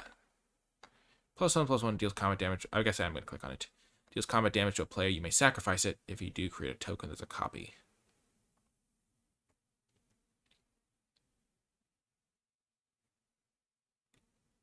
Okay. Not a huge fan of this card. +1/+1 Though copying is really nice. Actually, that seems pretty good. I'm going to give that a C level grade. If you put that on a flyer and then copy it, it seems pretty good. But this Portuguese, good eye, good eye. I'll give that a C. It seems pretty good if you put it on a flyer. And +1/+1 for relatively cheap is okay. And copying a 4-drop would be really good. Wizard class. You have no maximum hand size. And then you can spend 3 to draw 2. And then whenever you draw a card, put a counter. This one actually is a class that I really like. No maximum hand size is good. Actually, what am I saying? That was... Yeah. No maximum hand size is irrelevant. The second ability is the good one. I swear I have a brain, folks. I have been reading a lot of cards. Not reading them, but for the first time, but still. I haven't read these cards infinite times. Okay? I'm still just going...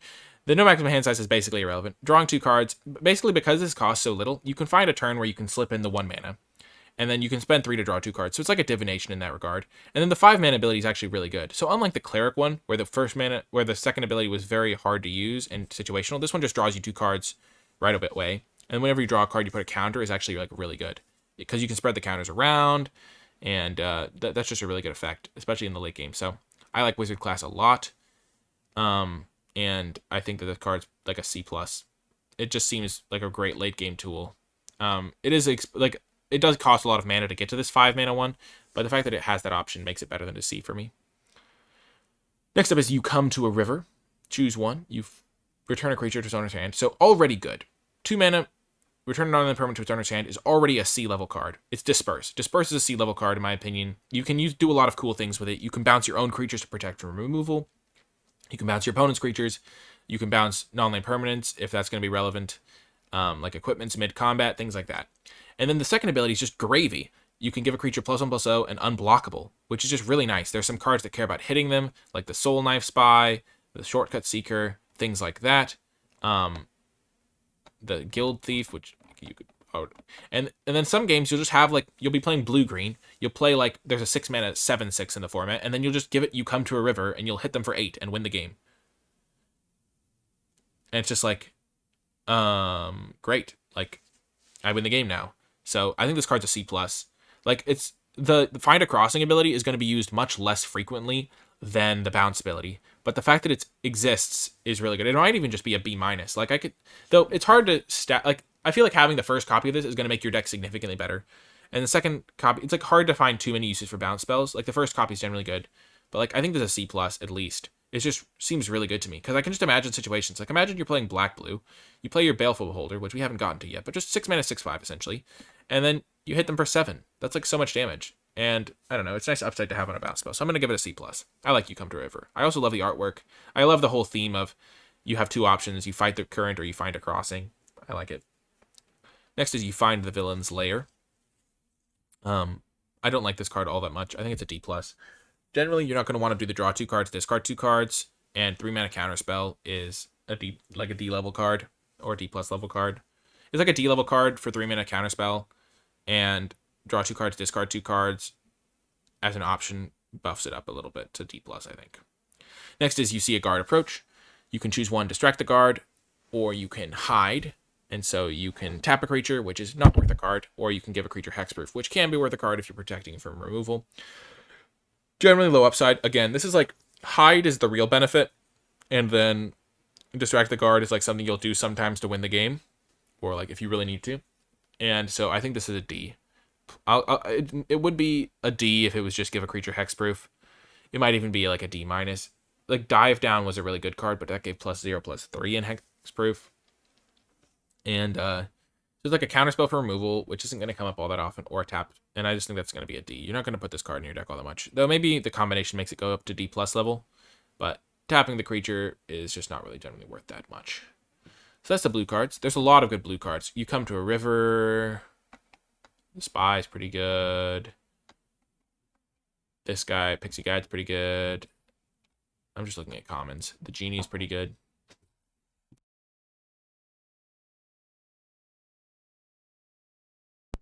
Charm Sleep, Clever Conjurer, Contact Another Plane, Investigator. A lot of good blue commons here. Pretty happy to see. And we'll be moving on to the black cards now. Before I get back to the set review, I want to give a big shout out to all the patrons who support my work at patreon.com/NicolaiBolas, and I think it's especially relevant because if you're enjoying this set review, you might also enjoy the card-by-card tier list that is available on the Patreon. It is a spreadsheet that has all these cards graded and is very easy to digest. It also has the mythics and the rares, and I'm going to be updating it as all of the cards in the set get revealed and as I get more experience playing with them, so it's going to be continually useful as a resource to you. So if you're enjoying this sort of video, you enjoy seeing my takes on the cards, that is something that you might be interested in, and it also helps me continue making content for all of you folks. So if that's something you're interested in, patreon.com/NicolaiBolas, there's a host of cool rewards over there, and without further ado, let's get to the black cards. I have returned, and we're getting ready for the black cards now.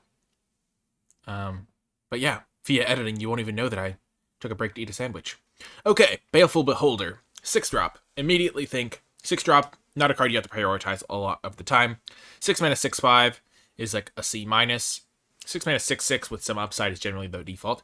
But each opponent sacrificing an enchantment can be quite good. And then creatures getting all your creatures menace can also be quite nice. So this card's probably a C. Sorry. Or maybe still just a C- because 6-drops are so replaceable. You don't really need to prioritize 6-drops at all. But this one actually has some relevant ability. So I'm going to give this a C-, but it actually does seem relatively solid. Next up is Black Dragon. 7 mana for a 4/4 that gives a creature -3/-3 when it enters. So basically kills a medium-sized creature when it comes into play. I like that, even though it is a 7-drop. And accordingly, I'm going to give it a B-. 7-drop is a lot. Maybe it's a C+. But I think the fact that it's a big flyer, like a 6 mana 4/4 flyer with no other abilities is like a C, because 6 mana for a 4/4 flyer is just like kind of expensive, but it's a 4/4 flyer. And then tacking on an extra mana to kill a creature seems good to me. So I'm probably going to give that, maybe it's a C+, because it is so expensive. But I really do like the card. I'm going to hopefully play a lot of Black Dragons in the format. Black Dragons revel in the collapse of humanoid kingdoms. That's not a very nice thing to say, but I think the card's probably a C+. It is expensive, which is relevant, especially because I'm used to 7-drops being doable because of Strixhaven. I guess it's a B- because it does help you catch back up for being a 7-drop, so I'm going to give it a B-. I believe in the Black Dragon. Next up is the Clattering Skeletons. When it dies, venture into the dungeon. It's a 4 mana 4/3. That's just going to be a C for me. I gave the 4 mana 3/4 in white that ventured into the dungeon a C+. Maybe I should retrograde that back down to a C, or I should grade this up to a C+. But the fact that this has to die to get the effect is relevant, because there are ways to like get rid of it or like bounce it or things like that. And so I think the death trigger is worse than the enter the battlefield trigger. I think this card, I just see it and I'm like, oh, that's probably a C. Like 4 mana 3/4 is also just, I don't know. Compared to the white card that I graded earlier, it seems similar, but the death trigger is also relevant. Like, you get the effect later. Your opponent can avoid giving you it for a while. So I think this is a C. Death Priest of Miracle is next. Skeletons, vampires, and zombies get +1/+1. Nice. I haven't seen this card before, for the record. It wasn't previewed when I looked at the cards yesterday, I don't think. At the beginning, if a creature died, you may pay 1 to get a 1/1 skeleton, but it becomes a 2/2. That's a really nice card. It works best if you have some sacrifice outlets. A 4 mana 2/2 would generally be an F. The fact that it buffs some of your other creatures probably buffs that up to like a D level card if you have some skeletons. And then if you have some sacrifice synergies, because you want to be able to trigger this yourself rather than just like using it to, like, you can play this as a 5-drop as well, like attack, trade, play this as a 4 mana play, and then pay the extra 1 on end step. And make it 2/2. Probably a D+. It seems hard to use. Maybe just a D. If you have some more skeletons and zombies, it gets a D+, but probably mostly a D. Hard to use. Demogorge in this clutches. 3 mana to make them discard 2 cards, mill 2 cards, and lose 2 life. I like that card. I think this card's a C-. Typically, Mind Rots are like D+ level cards, but the fact that they lose 2 life is actually pretty relevant. 2 life is 10% of their life total, remember. Like, it makes Mind Rot a lot more appealing when they're actually getting wrecked by losing life. I don't know. Probably a C- level card. Devour Intellect is next. I think this card's just an F, probably. I'm not a huge... You're not going to want to use Treasure to play a 1-drop. You're also not going to want to like just make them discard a random card. So generally not a huge fan. It might just be a good sideboard card if they have some bomb rare that you really care about and you have treasure. But generally not a huge fan of Devour Intellect. I don't think it's worth playing. Next up is Drider. I haven't seen this card either. 5 mana for a 4/3, and it deals combat damage, create a 2/1. That's hard. It's hard to hit them with a 5 mana 4/3, because by then they'll have some defenses set up. I'm not a huge fan of Drider. The card, it's like a 5 mana 4/3 reach is solid, obviously. But like it looks like it could be so much better than that, but it's probably not going to be. So I'm going to give it a... Because if you ever hit them, it's pretty nice. Because it's a 2/1 menace reach is pretty good. I'm going to just give it a C. You'll play it, but it's not like super high upside. Okay, next 60. Good work. This is the second page. So next up is Dungeon Crawler. I like this card a lot. I gave it this a C+, I think. It's just a 1 mana 2/1 is just a good rate, even if it enters tapped. And then completing a dungeon to get it back is also good. So maybe even a B- for Dungeon Crawler if you really care about that. But generally a 2/1 is less relevant in the late game. It's just a little bit of extra bonus. So I'm going to give it a C+. Fate's Reversal. Return 1 target creature card from your graveyard to your hand. Venture into the dungeon. I gave this a D+ initially because generally just buying back a creature would be pretty bad, but venturing is nice upside. So yeah, I thought this was a D+, but I'm thinking it's probably a D level card. Venturing into the dungeon is nice and all. Like it's worth half a card. Yeah, it's probably a D+. It's worth like half a card to venture. And if you just were buying back a creature for 2 mana, it would be pretty bad. Be like a D, or maybe even a D-. Maybe it's just a D level card, because returning a creature is not very worth much. Feign Death. When a creature gains when it dies, return to the battlefield tapped with a counter on it. Not a huge fan of this. This card is like... It's kind of reminds me of Infused with Vitality from Strixhaven, but it doesn't give the creature Death Touch. So you're not going to actually win combat. You're just going to have your creature like die and come back with a counter, which means it's only good against removal spells, and then even then only against a subset of removal spells. And I think that's generally not a good recipe. So I think this card's probably an F, or maybe a D-, but probably just an F. Next is Grim Wanderer. This card is really hard to evaluate. 2 mana 5/3, but you can only cast it if a creature died, which makes it a pretty miserable top deck in the late game, because you can't necessarily guarantee a creature's going to die. It also is like hard to use, because if they just don't block, you can't cast this for a while. And a 5/3 is kind of easy to trade with. You can like combine it with removal spells, but overall I think I'm going to give this card a D+. It's like the games where you cast it early is incredible, and the games where you can't cast it is like really tough. So I'm going to give it a D+. I don't think I'm going to prioritize trying to play it. It's too swingy for me. Like, I recognize that it's powerful, but I feel like I'm not going to play it very often. But it'll definitely do some work when people do play it. Next up is Herald of Hadar. 5 mana 4/4, and you can pay mana to make people lose 2 life, and you gain 2 life. And the treasure ability is not super relevant on that, but I don't love this card. It reminds me of this 2/1 from War of the Spark that could pay 6 mana to drain them for 2. And that card wasn't super good, but that's because a 2 mana 2/1's not good. And a 5 mana 4/4 is in a similar boat where it's a little bit understated for the cost. And it's not even going to be able to drain them every time. And so overall, I think the card's like a D. Not a card you're going to want to play. So far, Black has had a lot of very mediocre cards. Also, this card looks like it would be a rare. I don't know why, but it feels like that sort of 2/1 that comes back has been a rare recently. Hired Hexblade, 2 mana 2/2. If mana from a treasure was spent to cast it, you draw a card and lose a life. That's pretty cool. I kind of like that ability. Because it means that if you do have a treasure lying around in the late game, it'll cantrip, which is just nice. So I like Hexblade at a C+. I feel like if you have some treasures, of course. But a 2 mana 2/2 on turn 2 is just what you want. And then in the late game, the fact that it cantrips is really nice as well. And so I'd like C+ for that. If you have treasures, of course. Lightfoot Rogue, 2 mana 2/1. When it attacks, it gains Death Touch. And then the buff doesn't really matter because they're probably going to trade with it. But a 2 mana 2/1 Death Touch attacker, pretty reasonable. Like that's just a C level card. It can always attack. And it's a pretty bad blocker, though. Which maybe impacts it, but I like the fact that it can always attack. Probably makes it a C level card. And then occasionally you'll hit them for 3. So like, yeah, 2-mana 3/1 that has Death Touch is good. So I'm gonna give that a C. Though it's gonna play out again like a C as a C- if there's a lot of 1/1s or X1 hate, because having 1 toughness makes it vulnerable. It's like random goblin tokens or whatever. Next is Manticore, 4-mana 2/1 flyer with flash. So already baseline, that's like a D+. And then you can destroy a creature that was dealt damage. The fact that this has flash is nice for that as well. Makes it hard for them to attack into you if you're holding up your Manticore mana. Manticore mana is a fun phrase.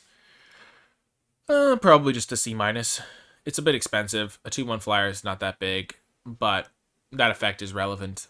It's like Jarl the Forsaken, but it's a flyer instead. But Jarl had Foretell. So yeah, Manticore is probably just a C-. 2/1 flash flyer. Needs a little bit of help. Powerwood Kill is quite good though. Just kill spell for any non-angel, non-demon, non-devil, non-dragon. So I'm gonna give that. I would just give that a straight up B. It does hurt that it can't kill some of the cards you care about. Like can't kill a big dragon, but I feel like it'll kill most of the cards, which is nice. So I'll give it a B. Precipitous Drop, 3 mana. You venture into the dungeon. Creature gets -2/-2, and then -5/-5 if you completed a dungeon. This card's really good. Like it's important to recognize that giving a creature -2/-2, even if it doesn't kill it, it can often neutralize it until you've completed a dungeon. Which is really nice. So like if you play this on their 4/4, then it'll be like shrunk down to a relevant size, and then eventually you'll complete the dungeon. And so it's not like a until end of turn thing. The fact that it's an aura is actually really nice for that. And so for that reason, I like giving this a C+. And if you have enough venture, it could even be better, because venturing into the dungeon is like worth half a card, and killing their guy and drawing a card would be really good. And killing their guy and drawing half a card is pretty solid. And yeah, 3 mana for -5/-5 would be really good. So I'm going to give it a C+. Haven't seen this card because it was in Spanish, but we clicked on the last one. Gains Death Touch until end of turn. Attacks alone, they lose 2 life and you gain 2 life. Huh. So it doesn't actually buff stats. It just gives Death Touch only on attacks. Not a huge fan of that card. It doesn't buff the creature up. It's kind of clunky to use.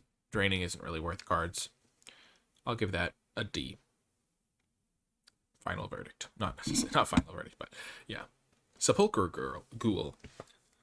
So you can sacrifice another creature. It gets +2/+2. Activate only once each turn. So it's like a cheaper Nantuko Husk, but it can't sacrifice unlimited times. Sacrificing stuff for free is generally pretty powerful. I know there's some stuff that cares about dying in the set. Sepulchre Ghoul. The Ghoul also has threat of activation if you have like a bad creature you can sacrifice. I'll give it a C. I think that's just a reasonable card. Pretty solid. It gets better if you have sacrifice synergies, obviously. Next is Shambling Ghast. When it dies, you choose one. You either brave... Okay, so yeah, you can either give a creature -1/-1, or you create a treasure. I think that's pretty nice. Probably just a D+ level card, though. It's just not super powerful, but it does have some extra upside. Getting a treasure is nice for if you are going to trade with it. X1 already. So yeah, D+. Mercante de Skullport Merchant. 1/4 for 3. You create a treasure if it enters, and sacrifice a creature or treasure. Draw a card. Wow. Nice. I like that. I'm just going to give this a C+. It looks good to me. Dwarf Citizen. That's funny. The Merchant of Skullport. The Warlock class. I feel like I've gone through the black cards a lot quicker because I've just been like, yeah, that card's medium. That card's okay. Maybe it's because I'm fully fueled from this sandwich that I ate. Off camera, of course. Unless you were watching the stream, in which case you saw me demolish that sandwich. That was like a record-eating sandwich speed.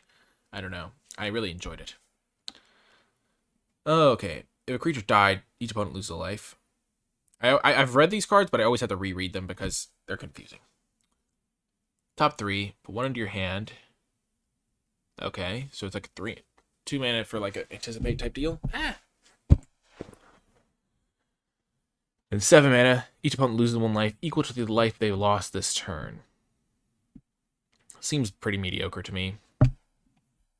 Like it doubles your damage essentially. But the level 2 is like replaces itself. I think this is just a D. It's very clunky, hard to use. Yeah, I'm going to give it a D. Yuang Ti Fangblade. 3-mana 2/2 Death Touch. Already a good card. There was a card in like Core Set 2020 or wherever. I forget where it was exactly. But it was just 3-mana 2/2 Death Touch in green, and it was so annoying. It was so irritating.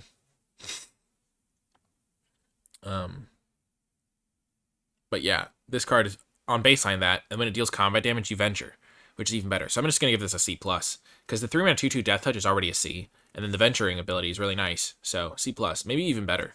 That might be one of the best black commons. Like, I think this one's probably the best one. I like this guy too. And then this card's solid. This guy's also really good. And then 5 mana, 3/5. At the beginning, if a creature died, venture into the dungeon. You can generally try to do this so that like your creature dies in combat, and then you play this so they don't like know about it beforehand. But a 5 mana, 3/5 is just not good. So I'm going to give this a C- if you have some sacrifice abilities, and most of the time it's going to be like a D+. Okay, moving on to the red cards. I feel like the black cards went a lot quicker, so pretty happy about that. I felt like I was... It's nice when you're going at a reasonable pace, but you're also not like forcing yourself to a certain speed, because I don't want to feel rushed on talking about the cards and stuff. I just felt like the black cards didn't need as much explanation. The Barbarian class. I like the first part. This seems like actually a relevant level 1, because getting the higher roll could actually have an impact on the game. Whenever you roll 1 or more dice, a creature gets +2/+0 and gains menace until end of turn. Someone asked if there was no common removal in black. This is a common. That's a common. There was also... Was there any commons on this page that were removal spells? No. But they also might not have previewed the card yet, because remember, not all the cards are previewed, which does have an impact, but Precipitous Drop is removal. But yeah, the class, you can get when you roll a dice, you get a creature +2/+0 and gain menace. That's just extra upside for whenever you cast a dice rolling spell. And then you have a creature you control have haste. So I liked the first level, and then it fell off a cliff, kind of. You can use this at instant speed to give a creature +2/+0 on defense. But +2/+0, the creature's still going to trade, so you don't get like card advantage from that. I think it depends on how good the rolling thing is for how good this is going to be. My first impression is that it's not generally worth it to like just play a card just to help your rolling out. And the other abilities aren't that good, and so I'm going to give this a D. But it could have some upside, especially if you're an aggressive dice rolling deck. Battlecry Goblin seems good, though. I just give it a C+. It's even if it just affects itself, that's already good. And then the Pack Tactics ability is nice. Oh, you can't? Oh, as a sorcery. Oh, yeah, the sorcery. Yeah, you can trigger it at instant speed though, because there's dice. Halo Cross said you can't instant speed these, and I was talking about rolling a dice at instant speed, not leveling it at instant speed. Good clarification. I was saying that if you're on defense and you have a 1/1 and they attack with their 3/3, you can cast the like 4 mana draw to like dice rolling card in blue. Give your guy +2/+0 to trade in combat. I wasn't saying like you level this at instant speed. Good clarification. Battlecry Goblin, I just give this a C+. There's some goblins running around. On its own, it's really good. If you have more goblins, it can go up to B- territory. But overall, I think it's like a C+ level card on its own, just because a 2-mana 2/2 that can pump itself like this is good, and the Pack Tactics is nice as well. And so just a great card. I like it a lot. Brazen Dwarf is next. 2-mana 1/3. Whenever you roll a dice, 1 or more. I think it says 1 or more because sometimes you get to like roll 2 dice and ignore the lowest roll.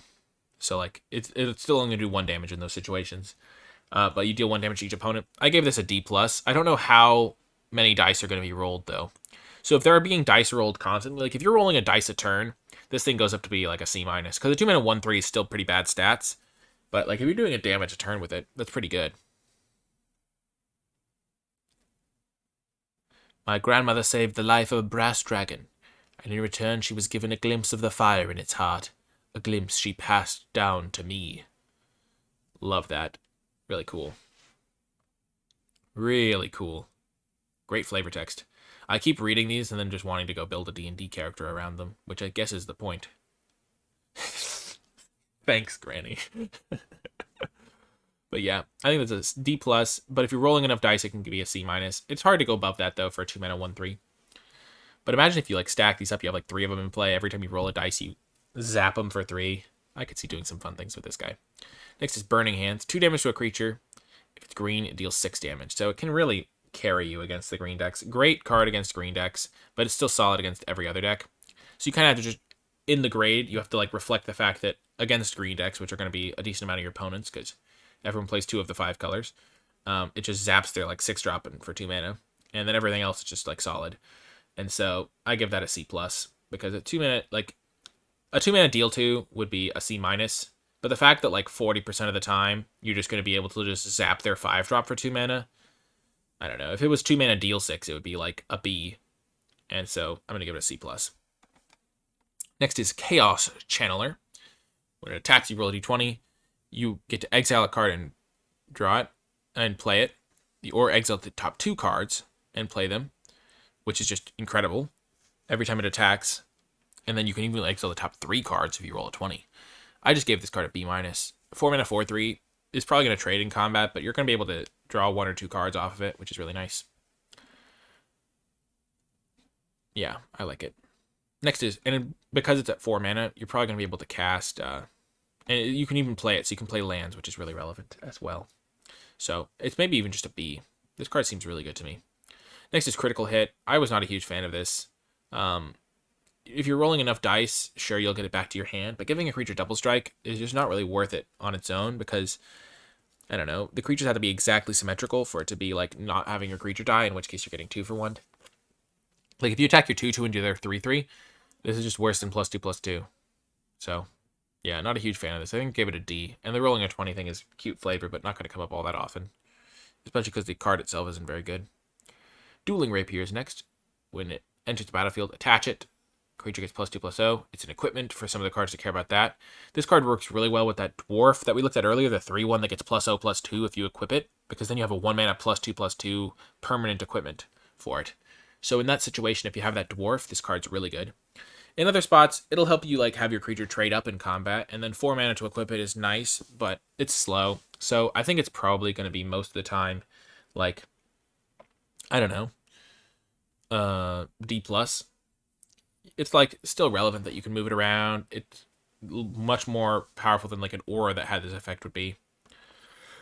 But the equip cost is really expensive, so I'm going to give it a D plus. I think it's going to overperform based on my initial thoughts. Just reversion to the mean type deal, but still kind of not great. 6 mana 6/6. They each sacks a permanent, probably sacking lands. Each opponent sacks a land, probably. Each opponent sacks 2 permanents. So yeah, 6 mana 6/6, probably just a D plus. It's worse than the black version of this card, I think, because the black version had more relevant abilities. Because they can sack any permanent, they'll just sack a land a lot of the time. But it's still nice. And you have to sack a land too sometimes, so that's not great either. 1 mana 1/1. When it becomes blocked, it deals damage to the creature blocking it. So it can't be blocked by X1s, but it only deals 1 damage a turn. So that's just like a D level card, I think. It just doesn't have a large enough impact on the game. Morningstar. So you can create a goblin, or you can create a goblin and attach this to it. I like that card. It's probably a C. +1/+0 and trample is not a great equipment, but it's relevant. And a 2 mana 2/1 that has an equipment with it, I like it. I'm going to give it a C. Because if it was always equipped, it would probably be a C+.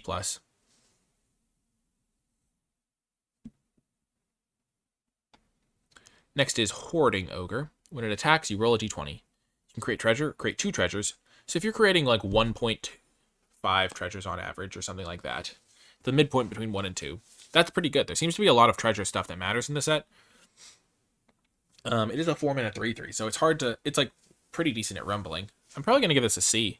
A 4 mana 3/3 is generally like a C minus, but this ability seems good to me. And even if they trade with it immediately, you end up a treasure. There are some treasure synergies. I like it. I'm going to give it a C. It's probably going to play out like a C minus because a 4 mana 3/3 is pretty tough to use.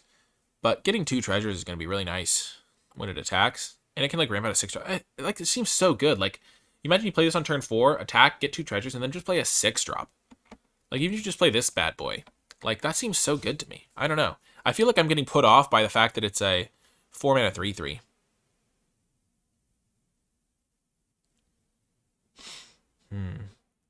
Maybe it is just a C. It is a 4-drop, which makes it fairly easy to replace. But I like Hoarding Ogre. I'm going to give it a C. I believe in the Ogre. Though, I'm also seeing myself playing this card and being like, wow, I can't block anything. They have a 2-mana 3/1. I have to trade. Ugh. Tough. It's either a C- or a C, probably. I don't know. Probably around that range. Maybe it's even better. If there's enough treasure stuff going around.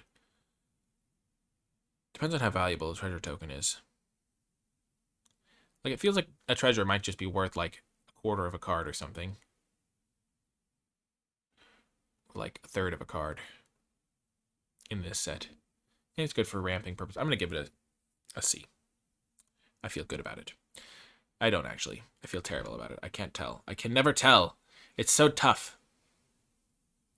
If only I had the predictive power of a... I wouldn't use predictive power for that anyway, because it's more fun to figure out on your own. Next is Hobgoblin Captain. 2-mana 3/1. Okay, stats. We said that was a D+ baseline or a C- baseline. Attack, we attack with creatures with 6 of power against first strike, so that's pretty good. I'll give it a C-. Easy. Move on. And there's some goblins for this goblin synergy.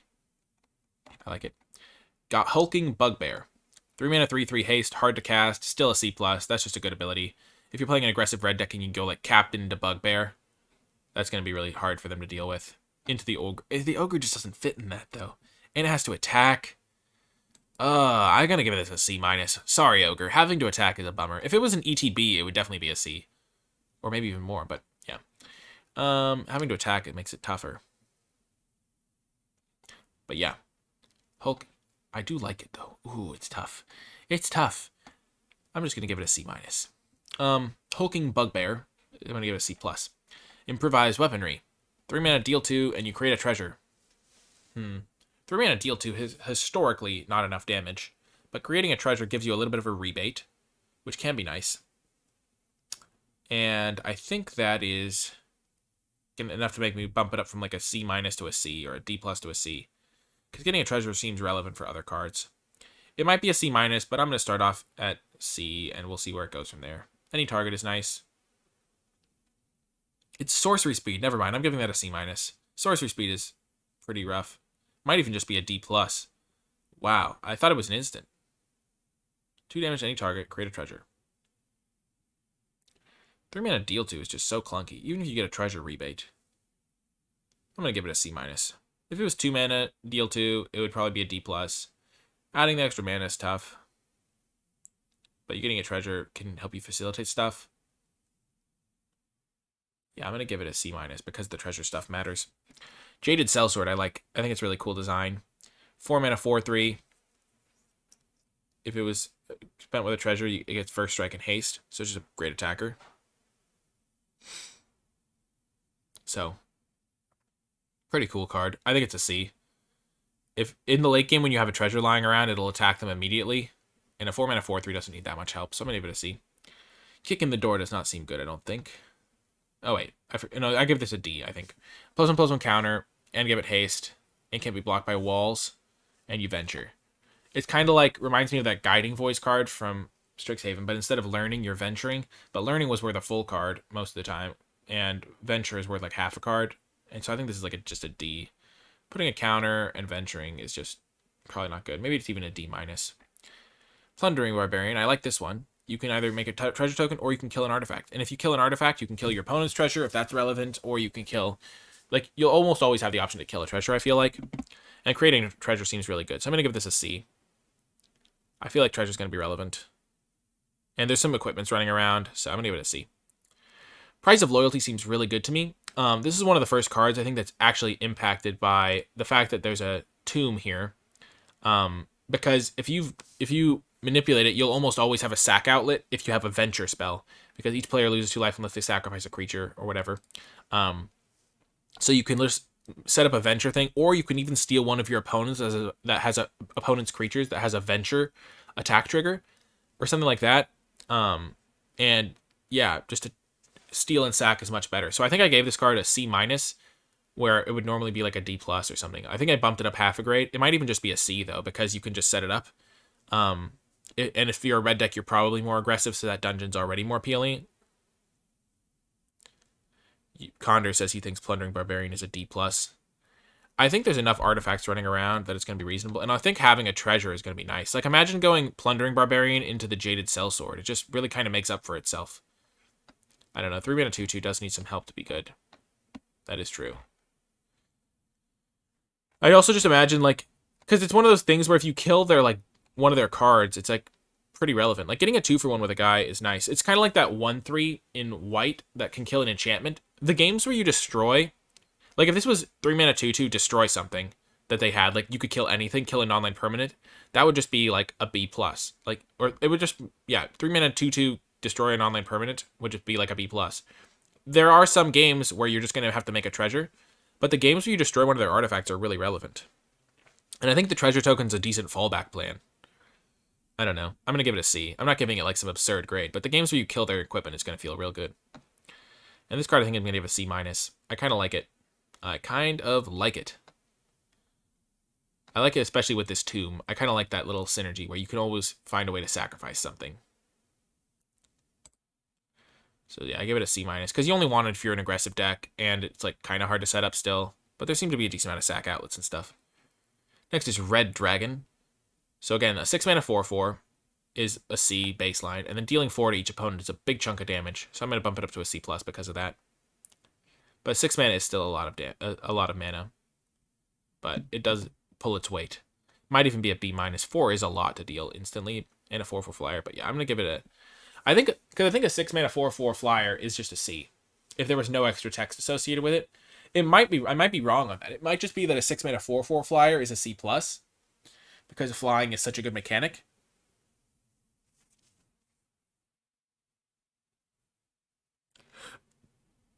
And then in which case dealing 4 immediately would bump it up to a B-. But I can't imagine, because generally just expensive spells are just a little bit worse. So I'm going to give this a C+. I like it though.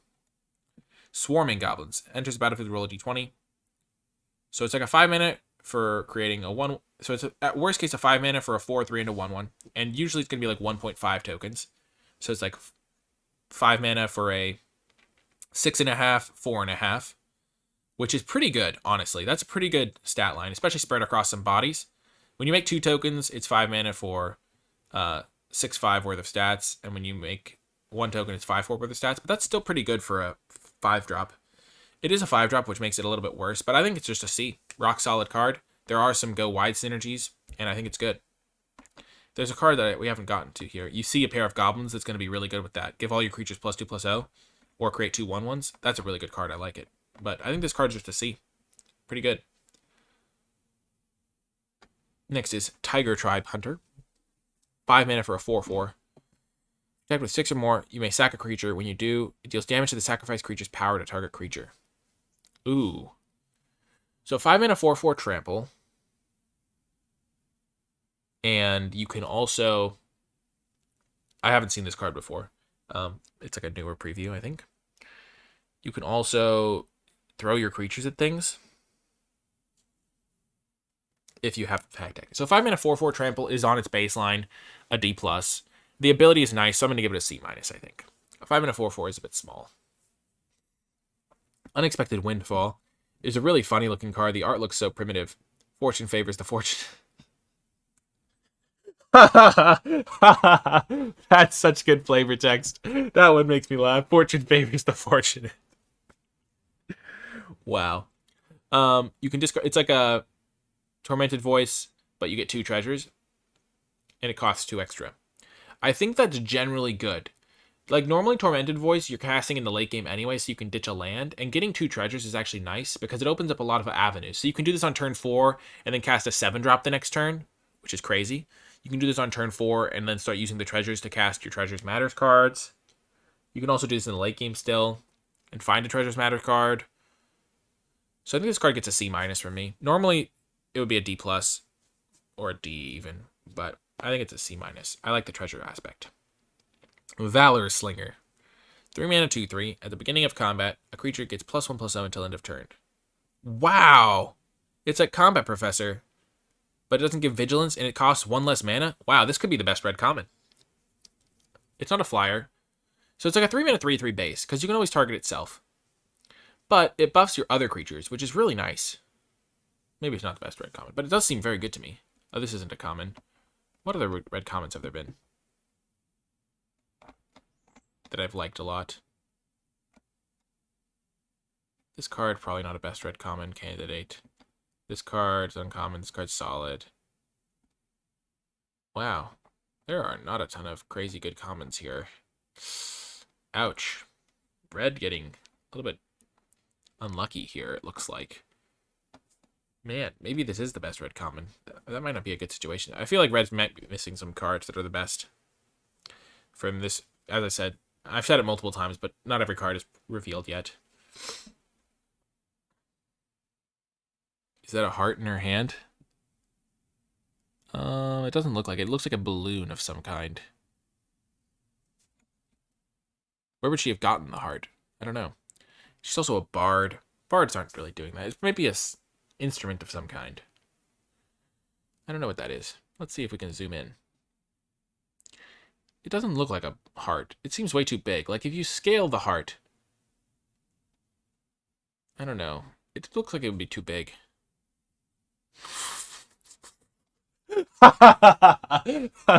Someone in chat just said whoopee cushion in all caps. But I like this effect. Buffing your other creatures is really nice. Gives you an impact early on. Works well with these tokens from this Goblin Maker. So yeah, I think that's a C+. It just has a lot of upside, and it scales well. It works really well in multiples. Like you play this, you play another one, and all of a sudden your 2-drops get +2/+0. Next is you come to the Knoll Camp. So most of the time, 2 mana +3/+1, which isn't the greatest. Not a great combat trick because not going to trade. Like you have to have like a pretty weird lineup, but also up to 2 target creatures can't block this turn is a nice ability to have access to. And so it went from like a D level combat trick to a D+, I think, because that extra upside of having that option to like make their guys unable to block is really nice. So that's my thought on that. You find some prisoners. You can break their chains, destroy an artifact, or interrogate them. Exile the top 3 cards. Choose one. Yeah, it's hard to use this until you enter next turn. So you'll have the mana to use their card. But it's like a cantrip, essentially. Or an artifact destruction. I think that's just a D. Like, I don't know. It's not a card you can cast early, really. The artifact killing isn't very good. Oh, it's a... Condor says he thinks this is a tambourine. That does not look like a tambourine to me. I'm sorry. Yeah. Looks... in the comments section of the YouTube video, let me know what you think this is. But yeah, maybe someone has a better theory. You find some prisoners seems like a D- to me. It does not seem very good to me. I mean, if they have some crazy bomb rare that you want to try and snag to win the game, it could be a weird sideboard card. But, like, 2 mana for a cantrip, essentially, of their deck doesn't seem very good, because their deck probably has a different game plan than yours. And killing an artifact is like, there's already this guy to kill artifacts. You don't really need this random 2-drop to kill him. Yeah, but they might not have a 2-drop in their top 3 cards. I mean, a 3-drop in their top 3 cards. Someone said you can cast this on their end step of turn 2 to cast their best 3-drop. But you have to find a 3-drop in their top 3 cards then. Just weird. You see a pair of goblins looks good to me, though. I wish it was a common so you could get it in multiples, but that would probably be too good. Because 3 mana to make 2 1/1s is like a little bit below rate, but then the fact that you can also buff your creatures if you have a wide enough board is nice. So I think this card's like a C. I mean, normally that effect would be like way too clunky, but I think the combo is cool. I like it. So that's the red cards. Lots of good progress here. There's only one color left to go, and then the gold cards. And starting things off is Bullet. It's funny because my mind is immediately like, wow, Bullet's a great card. And then I remember there was a card called Sabertooth Mauler from Core Set 2021. And Bullet is just like a worse version of Sabertooth Mauler, which was a 4-mana 3/3, same effect, but it would also like untap itself or something. And that card ended up just not being very good. And even though it's definitely still format dependent, I think this card's probably going to be a D. Just not that good. Maybe a D+. I think the Sabertooth Mauler ended up being a D+, but it was a little bit better. It would like untap itself and stuff. Mitsplinkin said he also thinks it's a tambourine. Maybe it is a tambourine. What are these little streamers coming off of it?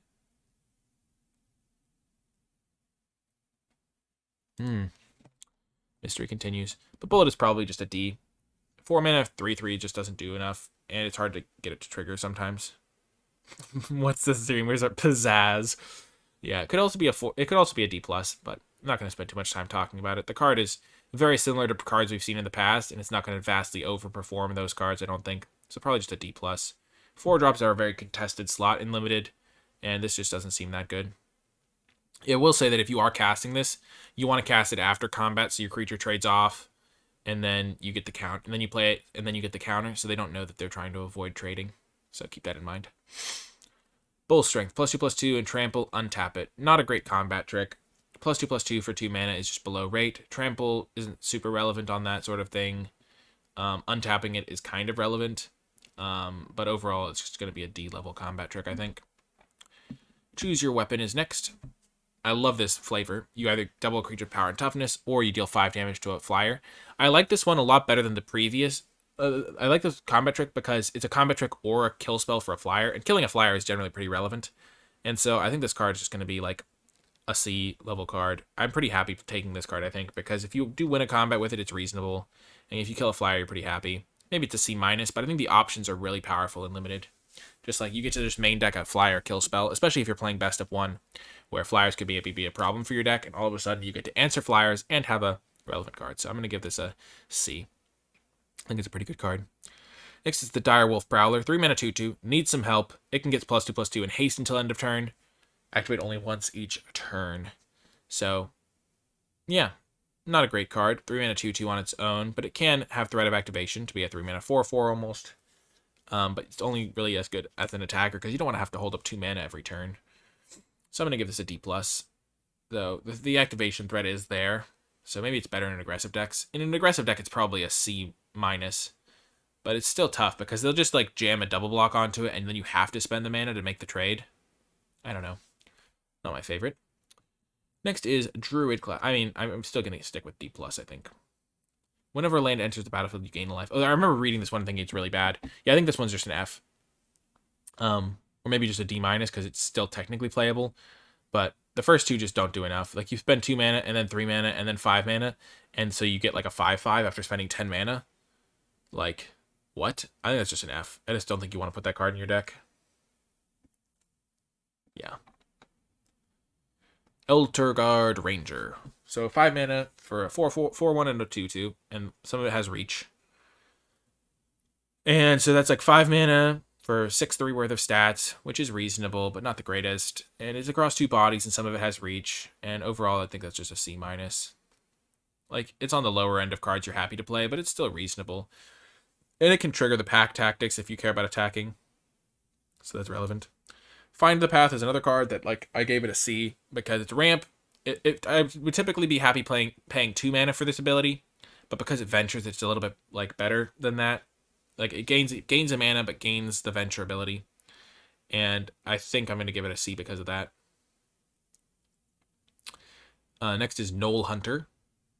You can also do some stuff with Find the Path where you like venture to find a treasure and then ramp out something crazy. Like if it was 3 mana for this ability and gaining a treasure, it'd be okay. Next is Knoll Hunter. Knoll Hunter, if it attacks, if you attack with total power 6 or greater, you get a counter on it. I kind of like it. It means that your 2-drop has some relevance in the late game because if you're doing a big attack, it'll attack as a 3/3. It also is tough because it's harder to make those attacks when you have 6 power. I think I overall think this card's like either a C or a C-, depending on how easy it is to facilitate the pack tactics ability. But I think I'm just going to give it a C. Maybe, yeah, just a 2-drop that has some relevance later on is just generally nice. Maybe this is a C-. I don't know. I feel like pack tactics is going to be hard to generate in the early game, so I'm just going to give it a C- probably. But it is still a reasonable card. Next up is Green Dragon. This is a weird one to me. This is what made me think about what is the default grade for a 6 mana 4/4 flyer, because Poison Breath is such a weird mechanic. When it enters the battlefield, until end of turn, whenever a creature an opponent controls is dealt damage, destroy it. So it basically makes your creatures like either it gives all your creatures death touch until end of turn, and it also makes like your ping effects like kill their creatures. So I think this is still a C+, but the ability is really odd. It really makes it hard for them to block your guys though. And it works really well with Menace. Initially I gave it a C, but the more I think about it, Poison Breath actually is a relevant ability. The first time I graded, I gave it a C because 6 mana 4/4 flyer. I think C is just baseline rate, but making it so your opponent can't block your creatures is relevant, unless the creatures are going to trade. So you can just all of a sudden just like jam in with like all of your like random Knoll Hunters and stuff and grow those. Attack with all your smaller guys, and it is kind of nice that if you use Find the Path in green, you have something big to ramp out. So I think I'm gonna give it a C plus.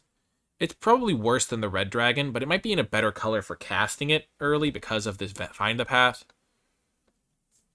I'm just kind of imagining. So there's a situation where you just play 6 mana 4/4 flyer, which is just a C. But this has some slight upside on that. And where you cast this and you all of a sudden all of your 2/2s get to attack them for an extra turn, which could be similar to the Red Dragon where it represents like 4 extra damage or something. Unless they want to trade with your 2/2s, which they probably don't. So I'm going to give this a C+. I like Green Dragon, but not as much as some of the other dragons. Next is Hill Dragon Herd Gorger. So it's the return of the Honey Mammoth from Ikoria or Ravenous Lindworm. So 6 mana for a big creature that gains you some life. This one gains you 1 less life, but it has 1 extra point of power. And I'm going to give this a C+. I mean, these cards have performed again and again. Massive creature that gains you life is a good card. Honey Mammoth was great. Ravenous Lindworm was great. I think this card's going to be great. The extra power is nice. I think it actually does justify the lower life gain. I think it makes it a little bit better, actually. Because the ability to then trade with more creatures when they multi-block is nice. So previously, if they had a 4/4 and a 3/3, they would get to trade up. But now you get to kill both their guys, and I think the extra power is worth the 1 less life. So I think this is a C+. Really a nice card. It can't really be a B- just because it is a 6-drop.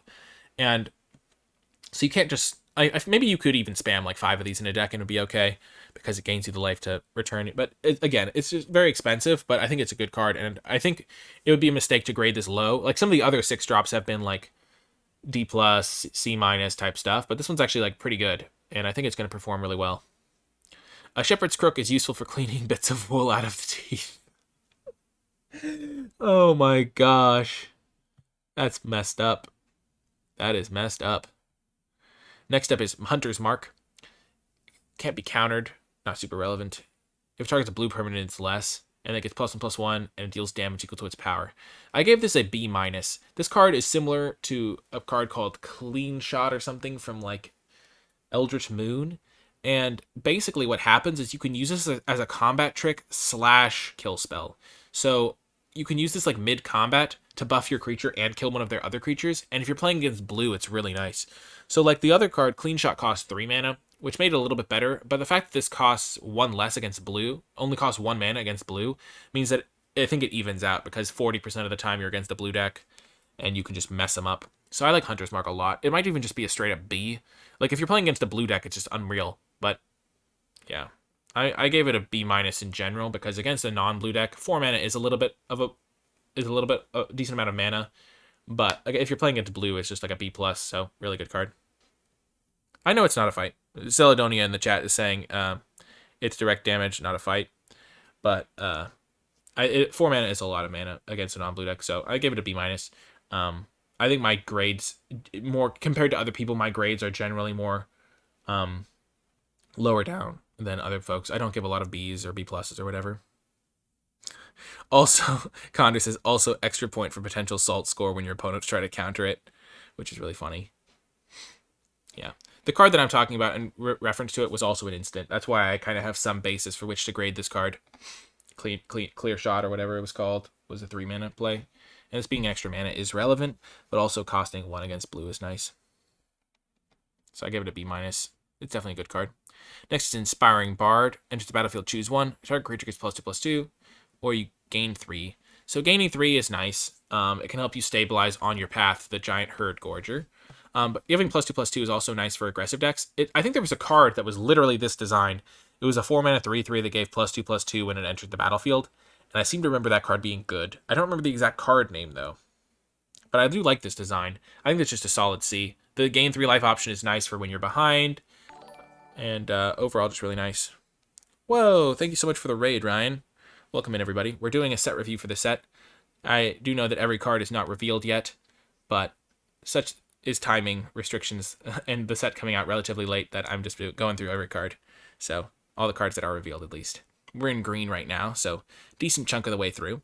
But I really do appreciate the raid, Ryan. I hope you enjoyed. I hope you had a good stream, and if anyone was watching my stream and hasn't checked out Going Optimal, it's Ryan Spain, co-founder of Limited Resources, and just an overall nice guy. Real fun. Real fun stuff. Okay. Next card is Intrepid Outlander. It's a 2-mana 2/3 reach. Just inherently, that's like a C+ level card, just high level.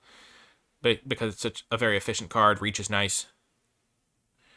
No, O2 drop in traditional knocked around like chumps. Well, we all know you're not a chump, Ryan, so it's okay. Chat won't judge you. At least you didn't have to shave your head. So yeah, Intrepid Outlander, I think that's just C+ baseline for a 2-mana 2/3 reach. That just attacks really well, it blocks really well, kind of overstated. Normally a 2-mana 2/2 is like baseline. 2-mana 2/3 just trades with, it's just better than all the other 2-drops. And then it has the extra ability that you can venture, which is just really nice. So I don't think that ability adds that much to the card, because I think I think technically the card would fall somewhere between a C and a C+. And the venture just kind of keeps it at the C+ range. Like, I think it's a solid C+ regardless, and then the extra venture ability for the massive alpha strike attacks doesn't really make it into a B- range, but I still think the card is great. C+. Next up, there is Loathsome Troll. This is a weird one. 5 mana for a 6/2 is just terrible stats, but then you can activate this ability to put it back to your hand half the time, and sometimes you put it on top of your library, which you probably don't want it on top of your library because it's not very good. But it's just tricky. Very tricky. I think I gave this card like a D+ when I was grading it. I just don't think I want to play a 5 mana 6/2. Even if it can come back, I think I'd rather get card advantage from different ways. And it's not even card advantage sometimes. And the games where it doesn't work, you end up like having to cast a 5 mana 6/2 twice and drawing that from your deck. It is a good enabler of pack tactics. Zeladonia points that out. The thing with it is you have to attack with your other pack tactics cards too.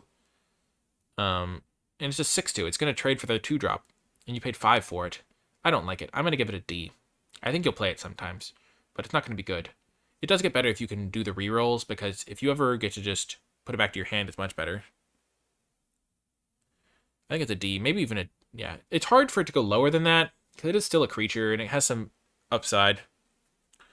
And I just don't like it very much. That's what I'll say about that. I just don't like it very much. I think it's a D. Maybe even a little bit worse. Don't get fooled by the fact that it's an uncommon, by the way. That's a common thing when people are grading cards. We're like, oh, it's an uncommon, it has to be better. But that's not how it works. So, yeah. Probably just going to give this a D. Not the greatest. Probably maybe even a D-. I don't think I'm going to play this card very much. But I know that I am prone to making extreme evaluations sometimes. So, maybe even a D-. Next is a Strangulador Esprita. Strangling Sprite? Lurking Roper. I was not going to get that translation from that. Esprita. It's a 3 mana, 4/5. Wait, what? Doesn't untap during your untap step. Whenever you gain life, you untap it. That card's actually just good, though.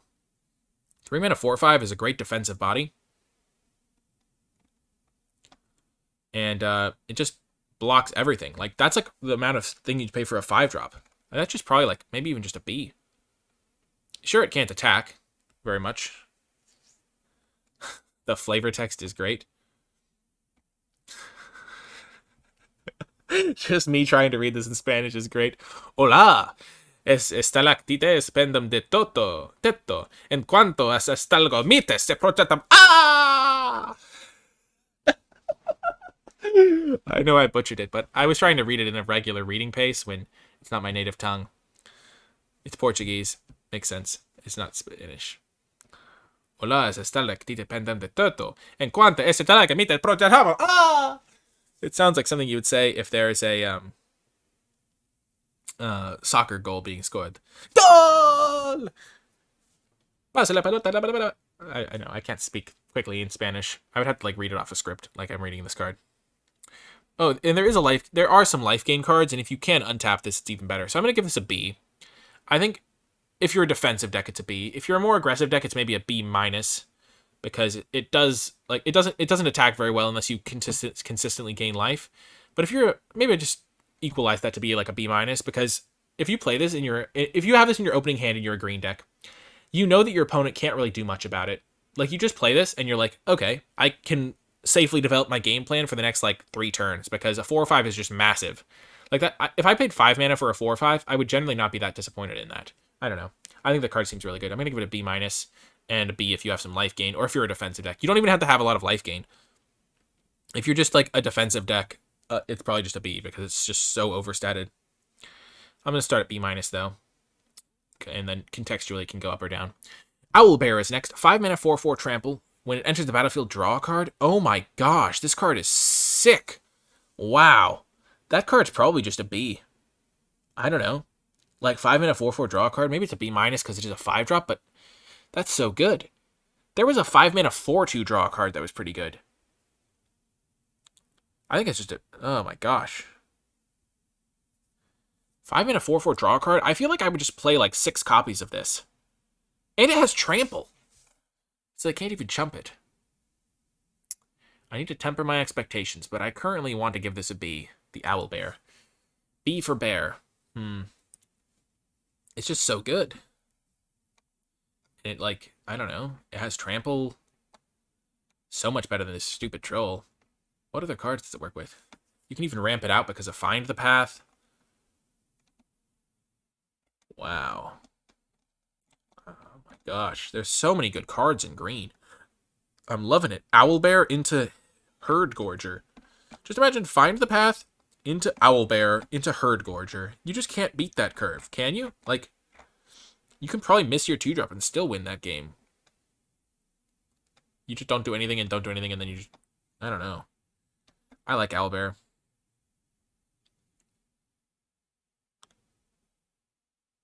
Owlbear, people are saying Owlbear is nightmare fuel.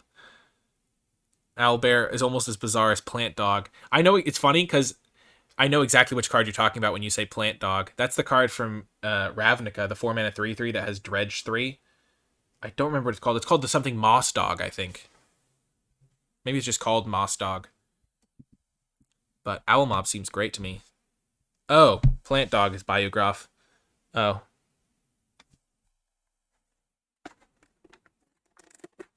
Oh, I think Biograph might be a Plant Dog as well. I don't know why my mind went to some random old set that I hadn't even played, really. Owlbear, I'm going to give it a B. I know I've talked a lot about it, but I don't know. It seems... I'm just going to give it a B minus. It is a 5-drop after all, but that card's great. I think just because of the way I've graded other cards, if I gave it a B, it would be unfair. Like, I gave the black removal spell that kills anything a B. I don't know. I think I just give grades very stingily, but this card's great.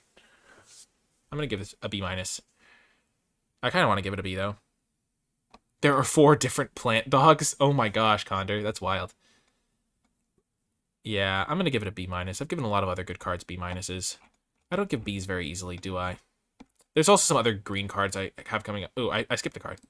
Yeah, there's a couple other cards I have coming up in green that are really good that I want to give Bs or B pluses to. I gave Burning Hands a... C+ Timber Channel, I think. Prosperous Innkeeper's next. 2 mana for a 1/1. When a creature enters, you gain a life, and when it enters, you create a treasure token. I just think a 2 mana 1/1's too low impact to make this worth it. It is good with the Estrangulatora Esprita. But and if there is life gain synergies, this does get better as well. So it's probably like a build around for a life gain deck and gets a special grade there. But outside of that, I think it's just a D. A 1/1 just doesn't have enough of an effect on the game. It's probably a D minus, actually, because you just don't want a 1/1 that in your games, even if it does gain you some life. But in a life gain deck, it could get better. Next up is Purple Worm. This card seems absolutely unreal to me. It's a 7 mana 8/7, but you can cast it for 5 if a creature died this turn, which means that if you trade in combat and then just jam this on turn 5, you have an 8/7 on turn 5 with Ward 2. So... yeah, this card seems like a B or maybe even a B plus to me.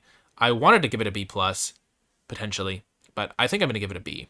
I don't know. This card seems unreal. Just like, it's so big. It's an 8/7, and it's hard to kill because it has ward, and all that has to happen is they trade, and even if you have to cast this on turn 7, a 7-mana 8/7 is still okay. Or you could even like play a sacrifice ability, or have a sacrifice out. Like if you're in black-green, there's that like 2-drop that can sack things, and then you can just play this. I don't know. It seems super good to me. Purple Worm. Just massive. Absolutely massive. I think this is a B. Like, I think this is better than the 5-minute 4/4 that draws a card because it's just twice as big. Like, the Owlbear was good, and then this is just literally twice its size for the same cost if a creature dies. I don't know. It seems like a very good card. Like, it's going to be a groan test for sure. Like, on limited resources, they have this thing called the groan test where it's like the card that gets played against you, and you're just like, oh, why me? And Purple Worm is like that card where it's like, oh my gosh, I have to trade here, don't I? But then they just jam Purple Worm, and you're like, oh, I can never win. Because cards that kill this are kind of expensive. And there's Ward, too, attached. So yeah, I'm going to give this a B. Next up is Scaled Herbalist. You may play a land card from your hand onto the battlefield. I give this a D+. A 2-mana 1/3 is like a D, and this has some upside sometimes. It's probably still a D, honestly.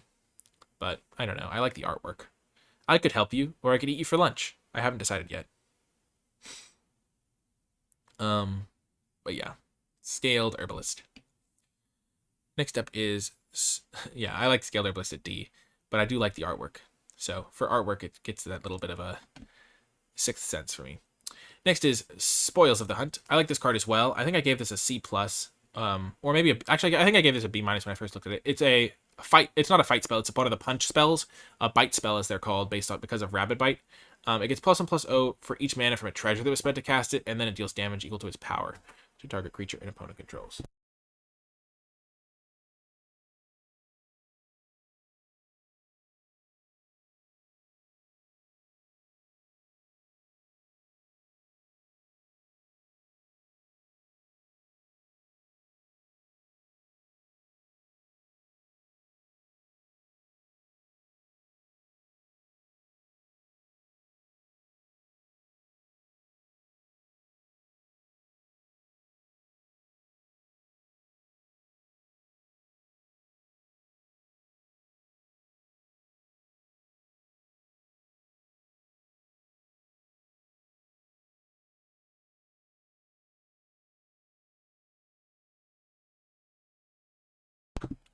Okie doke. So yeah, Spoils of the Hunt. It's basically a Rabid Bite, but it has the option to grow bigger.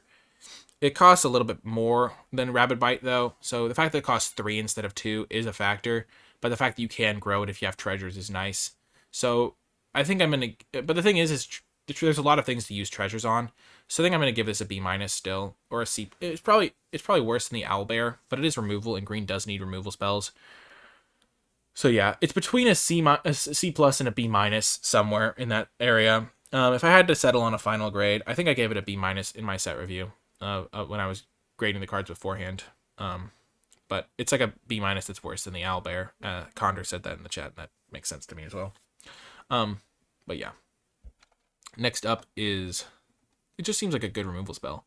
And there have been a little bit of a lack of the removal spells. It's like, yeah. Next up is Sylvan Shepherd. And it could also like enable an attack. Like when you buff the creature and then attack with it, it still keeps the buff. So you can do this pre-combat. You can also do this mid-combat. So I like that at B- because you can like use this mid-combat as like a semi-combat trick as well. Next is Sylvan Shepherd. When it attacks you, roll a d20. You gain a life, you gain 2 life, or you gain 5 life. I don't love it. It's got Vigilance. It's probably a C-. Just like 3 mana 2/3 Vigilance that gains a couple life. Next is Wandering Troubadour. I absolutely really enjoy this card. I gave this card a B when I first saw it. Given my strict grading scale, it's probably a B-. But I think it's a B-. But I think this card is really good. Like you just venture every turn you have a land come into play. So you play it. On turn 4, you venture. Next turn, you venture again. As long as you keep hitting land drops, you keep venturing. It just seems so easy to trigger. And it's just going to get you a lot of value. And it's a 4 mana 4/2, which isn't that far below rate. So I'm going to give this a B-. It's worse than this Worm, I think. But I still think it's great. It might even just be a B. I think I gave it a B when I first saw it. That was my instinct. But my reversion to the mean suggests that it's probably a B-. Next is you find a Cursed Idol. It's a great sideboard card. You destroy an artifact, you destroy an enchantment, or you create a treasure token and venture. but because of the create a treasure and venture, it's probably actually main deckable. So you can probably main deck this as a D plus because there's enough enchantments and artifacts running around that you can probably kill something. And worst case scenario, you get a treasure and venture, which is like worth like probably almost a card. And so I think it's probably like a D plus if you're in best of one, and then if you're in best of 3, then it's a great sideboard card that you'll bring in whenever you see good enchantments and artifacts. Next up is You Happen on a Glade. There's a lot of cards in this set. Like, sometimes it's hard to remember my opinions of them when I first saw them. I like this one, though. You can either get 2 lands, which is like a 2-for-1 value, or you can return a permanent card, which is like a 1-for-1, but it's oftentimes going to be better than a land in the late game. So I think this card is a good, like, C. Like, just good value. You get lands or you get a permanent that you care about, and that's just a nice combo. It also helps you fix, which is just nice. Being an instant doesn't really matter for this card. Next is You Meet in a Tavern. I like this card a lot. I did the math on this. This is the only card in the set where I was like doing the math on like how many creatures you have to have in your deck, like with our hypergeometric calculator. And I think it's funny because I did the math and then I kind of forget it. But I think if you have 18 creatures in your deck and you look at the top 5, you're 75% to hit 2 or more. Which is kind of a decent spot to be in. And then the +2/+2 is a really nice effect to have on this as well. And so I think this is actually a C+, because in one case, you're going to get a draw 2 in a decent amount of the game. If you have 18 or more creatures, it's like a C+, I think. Because in one case, you're going to get a draw 2, which is a little bit overcosted, but you are hitting creatures for the most part. And then on the other side, you just like win the game by giving +2/+2 to everything. I don't know. I think this card's going to be sweet. It's definitely nice to have access to a +2/+2 for your whole board. And the form a party part is like decent enough that you're going to be okay doing it if you have 18 creatures, I think. Because 75% is reasonable, I think. But yeah, that's the green cards. There's a lot of good green cards. Find Worm for turn 5. Yeah, but if you reveal the Worm, they're not going to trade with your creatures. Spoils of the Hunt seems sweet. As a common, Owlbear seems sweet. The Troubadour and the Worm both seem great as uncommons.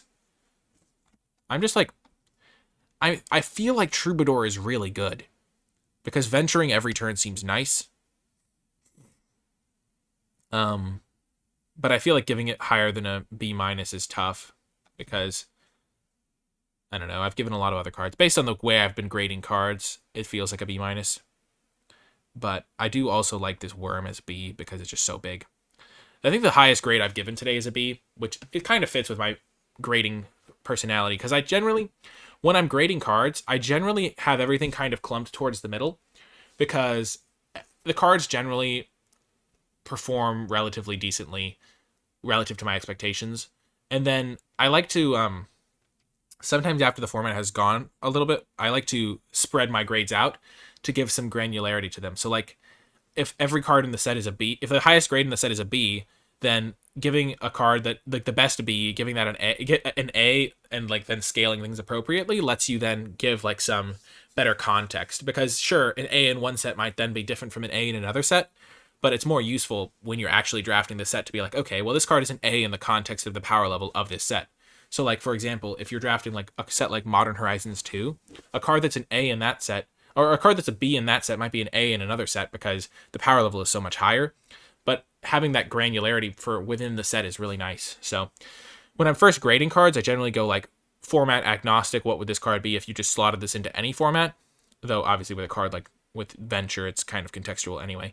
But then over time, I generally try to scale them granularly. So like that's why cards tend to be more middle of the pack. But yeah, I like the Troubadour. I almost gave this a B. I feel like I'm going to prioritize this card very highly. Because on turn 4, you just get to venture. I don't know. That seems really good. It's like basically drawing you like half a card every turn. Because I feel like venturing is like half of a card almost. But yeah. If you're consistently doing it. Because like some of them are literally draw cards. So like let's just go back to these for a second. Like let's just take the Lost Mine of the Phandelver. If you get to the 4th one, you draw a card. So if you assume that these other 3 are all worth half of a card when you combine them, which they're worth more than that because putting a 1/1 and putting a counter on a creature is worth a card. So that's a card and you scry one. So these 3 combined are like worth a card and this one's worth a card. So venturing is worth like half of a card. And so if you are playing a Wandering Troubadour, you're drawing half of a card every turn, every time you play a land. which just seems very good to me. So I kind of want to give that a B. I'm going to give the Troubadour a B to go with the Purple Worm. I know that they're very different cards, but I feel like this seems really good. It's very fragile, so maybe it is still a B-. But I like drawing half a card every turn. And the Troubadour just really sings to me. See what I did there? I'm going to give it a B. I'm feeling strong on the Troubadour. We're getting to the gold cards here. There's only a few cards left to go, looks like. Barrowin of Clan Undur is a 4-mana 3/3. Ventures into the dungeon. So already pretty reasonable. Already C+ baseline there, I think. Attacks, you return a creature card if you've completed a dungeon. Yeah, so I'm just going to give that a C+, I think. It's a gold card. Ventures. It's hard to attack sometimes successfully. But yeah, 4-mana 3/3 that ventures is just a C+, and the upside effect. I give the 4-mana 3/4 that ventured a C+, and this thing is similar, but it has this extra upside, and it's a little bit smaller. Brunor Battlehammer. I like this card a lot. 5-mana 5/3, and then you can pay 0 rather than equip, which is really good with all of those expensive equip costs in white. There's a lot of equipments that cost 3 to equip, and this one costs 0 to makes them cost 0, and they make the creature buffed massively. So I just like this card a lot. 4-mana 5/3 is also like above rate, so I'm gonna give this a C+ as well. Brunor Battlehammer, and the more equipments you have, the better it gets. Even just as a 4-mana 5/3, it's probably a C+ though. And then it gets if every couple equipments you have, it goes up maybe even to a B- in the right deck. Faraday Devil's Chosen. Whenever you roll one or more dice, it gains flying and menace until end of turn. If any of those results is 10 or higher, draw a card. What the heck? This was a card that I hadn't seen until just now. I don't know if it had been revealed yet, but geez Louise. So it's a 4-mana 3/3 that can gain flying or menace, and it can draw you a lot of cards if you're rolling dice. This card's probably just a B. Seems like a B to me. This seems good to me. I like it. I'm going to give it a B. Next is Gretchen Titchwillow. It's a 2-mana 0/4 that can then play like a Growth Spiral for 4 mana. So I think that card's like a C-. Nice little mana sink. Kind of defensive, but blue-green's probably a defensive color. Gives you some options with your mana. You can use it to ramp a little bit on turn 4 if you really need to. It's good to have a mana advantage. Like a mana sink, I mean. I'm going to give it a C-. Maybe it's a D+, but I think it's a little bit better than that. I'm going to give it a C-. 4 mana is not as expensive as it looks for this sort of ability, especially if you're getting an extra land drop from it. Hema Pashar Runeseeker. I gave this a B. Just double triggering stuff seems good. And I don't know, every venture basically just gets twice as much value. Like you can draw 2 cards. That seems like one that would be much better with the Fandelver. So like if you have a Hema Pashar in your deck, this is just one of the sorts of strategies you'll want to think about. I know I'm getting to this strategy like a long way into this video, so if you were sticking all the way to this point in the video, you get this little bit of extra bonus. If you have Hema Pashar in your deck, you know that the room abilities are going to trigger an extra time, and so going into the Dungeon of the Mad Mage makes a lot more sense. Because all of a sudden, you're not going to get this card immediately. Let's just say you get it in the middle of the game. You play your Hema Pashar, and you're at like lost level or something. All of a sudden, you're scrying two different times, or you're exiling 4, or you're creating 4 1/1s with your Hema Pashar, whereas instead of just like drawing 2 cards for triggering that 4th ability. So if you have Hema, you're probably going to want to go into the Dungeon of the Mad Mage as just like a baseline. So I gave that card a B. It seems very good to me. Next is Kalane, Reclusive Painter. So you get the treasure, so it's a little bit of a rebate on the mana, and then your creatures get a +1/+1 counter for each treasure mana spent on them, which I do like. I think this card's also very good. I think it's a C+, just because there's a lot of uses for treasure, and some of those aren't on casting creatures, and you're not going to want to spend your treasures like willy-nilly, but like getting a couple extra counters is really good, and the 2-mana 1/2 that then gets you a treasure is also nice. Maybe it's just a B-, but I sometimes downgrade cards for being gold, like half a grade or something, because it's hard to take them early. Like power level wise, it's probably a B-, but it's hard to, you can't put it into every deck, and it's hard to, it requires something from you. So like, it's basically a 2-mana 1/2 that can put a counter on something, which is a pretty solid card. And then it has extra upside from that. So I just gave it a C+ to reflect that it was kind of hard to. You can't just put it in every deck. It's like you have to like draft accordingly in many situations. I think it's significantly weaker than this card. That's why I gave this just a B. It just seems really good to me. Cridle of Baldur's Gate. 2 mana, 1/3. I haven't seen this card yet. Combat damage to a player. That player loses 1 life and mills a card. And then you gain 1 and scry 1. So you have to be able to hit them. Whenever you attack, you may pay 2. If you do, target creature can't be blocked this turn. Huh. So this guy doesn't even have to attack. You can just attack with something else. Huh. So yeah, I kind of like this card. Because this guy doesn't have to attack. It's whenever you attack. It's not whenever Cridle attacks.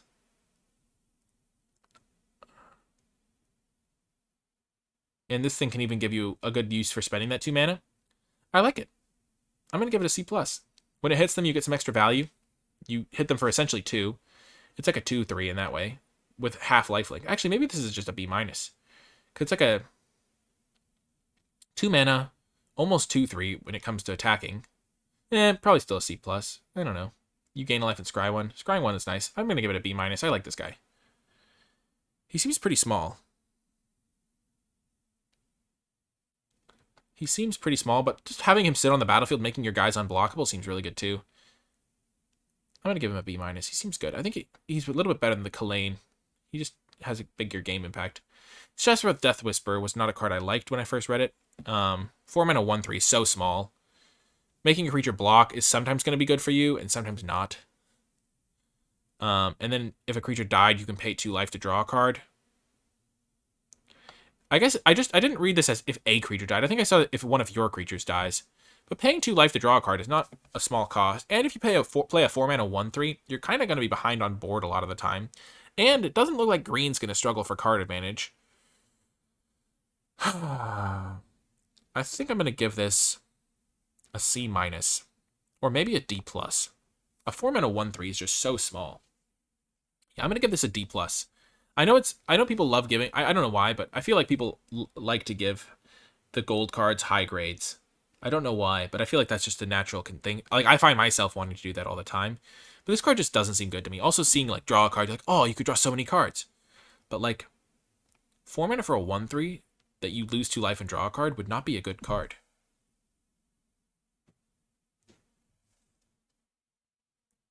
Yeah, I think I'm going to give this a D+. Next is Targnar, Demon Fang Knoll. It's a 2/2, and you can double its power for 4 mana. So like +2/+2 for 4. A lot of the time this sort of card would have +2/+2 for 5. But this is for only 4, which is nice. And when it attacks, you can give all your attackers +1/+0 if you're attacking with enough of them. Which is nice. I think it's a nice little C+. Paying 4 to double its power and toughness is good threat of activation. And the pack tactics is actually kind of relevant for that. Targnar. I think it's better than a C. Next is Trelasera, Moon Dancer. When you gain life, you put a counter on it and scry 1. Well, there's a life gain payoff. Kind of the first one that actually seemed pretty half decent. Well, 2 mana 2/2 on its base is a C-, and then whenever you gain life, you put a counter on this guy. So it works well with that unicorn card. I'm probably just going to give this a... And the scry one is nice, too. I'm going to give this a C+, if you have some life gain. It's a C if you don't, really. If you have only a couple sources of life gain, it's a C.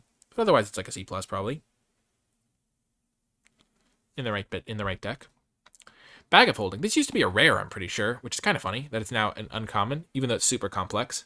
Leave no treasures behind. Nice, nice. When you discard a card, you can exile it from your graveyard. You draw a card, then discard a card. So it's like a looting engine, but then you get to then cash in later. It's a nice card advantage engine for any deck, that's especially controlling one. Though when you're looting, you're discarding cards you don't care about as much generally. I think I just like this. It's kind of expensive to use. It doesn't have a massive impact on the board, but it is a great card advantage engine for a deck that needs it. I think in a controlling deck, it's a C. In an aggressive deck, you don't play it, so I'm just going to give it somewhere in the middle and give it a D+. And I think that's fair. And it's that's why I think talking about the card is more important. Like, if you're a controlling deck, looting is more relevant, and you kind of like having the ability to win the late game with your random 1-mana artifact. And in an aggressive deck, you just don't care about this, so you'll never play it. And so in the decks that want it, it's probably like a C-, and the decks that don't, so it's just like you don't really have to prioritize it a lot of the time. Next is Dungeon Map. You can venture into the dungeon for 3 mana and tapping this. So kind of like 4 mana. and you can tap this for a mana. It seems like this card is going to be like a D. I don't know how often you're going to care about a 3-mana rock that can ramp you up a little bit. Doesn't seem like ramp is hugely supported, but being able to venture every turn could be really good. Again, venturing is like drawing half of a card, and 3 mana to draw half a card is a decent way to win the late game depending on the context of the format. So I'm going to give it a D, and it goes up a little bit more if you care about ramping. 50 feet of rope. Never seen this one. Climb over. Target wall can't block. Tie up. Target creature doesn't untap during its controller's next untapped step. Repel down. Venture into the dungeon. Activate only as a sorcery. So tie up isn't super useful because the creature doesn't actually get tapped. Important to recognize that. It just stays tapped if it was tapped. And then repel down, you can venture, but it costs 4. I don't like this card. I'm going to give it a D. Minus, probably. D minus. The venture ability is kind of okay, costing 4. This kind of costs 4 as well. Maybe it's similar enough in that regard. Maybe this is probably just a D. It's probably the same grade as a dungeon map. Next is Mimic. You can sack it to add 1 mana of any color. Okay. Oh, it's a treasure too. Nice. Or it becomes a shapeshifter with base power and toughness 3/3. That seems bad to me. 2 mana, and then you have to pay 2 mana every time you want a 3/3. Or you can sack it. I don't think you want to have to sack this. I'm going to give this a D minus. It seems bad to me. Spiked Pit Trap gives you removal for any color. I kind of like that in effect in a limited set. 5 damage to a creature or 5 damage and create a treasure. Mostly, I'm glad you get 5 damage no matter what. Makes it a lot better of a design. But 5 mana is a lot. The 1 mana is not as big a deal because you can slot that in somewhere. So it's not generally going to cost 6 unless you literally top deck it on turn 5 when you really need to, in most cases. Having Flash is actually kind of nice because you can hold up your 6 mana removal spell. Or hold up something else and flash this in end step. I'm going to give this a D+. I feel like you're going to want to play it in some decks, and then like 5 mana, it's like a 5 mana deal 5 removal spell in a lot of cases for any color. Maybe it's a C-. I feel like a lot of the time in red, 5 mana deal 5 is pretty solid. And it's a little bit worse than that, but it's colorless. I'm going to give this a C-. It seems decent to me. And sometimes you'll get a treasure, so you get a bit of a rebate. So C- seems good to me. Next to Evolving Wilds, I give this a C+. Just good for fixing your mana, good for splashing, just gives you a lot of flexibility in the draft. And then there's some lands that have flavor text. Let's rate these lands based on the quality. You've traced the tensions in 10 towns to the dwindling reindeer populations, but what has been hunting them? Ooh, a nice little mystery. In the crystal-studded waters far below the surface, you've discovered an incubating eggs of mysterious origin. Kind of like the reindeer one, better than that. As a plague ravages the world above, you've made your way into the Underdark in search of a fungal panacea. You meant to simply rest in Hundlestone, but the miners have told you stories of whispers in the dark below. As the sun reaches its zenith on the day of the solstice, a castle shimmers into view on the hilltop, just as the ancient text predicted. Okay, Forest wins. Forest wins. I'm sorry. That's just super cool. I was judging them based on like which adventure I would have the most fun doing. And I think I like this one. And then I think I like the Plains and then Mountain. Followed by... Incubating Egg gives me the creeps. Ugh. I think I like Island and then Swamp, maybe.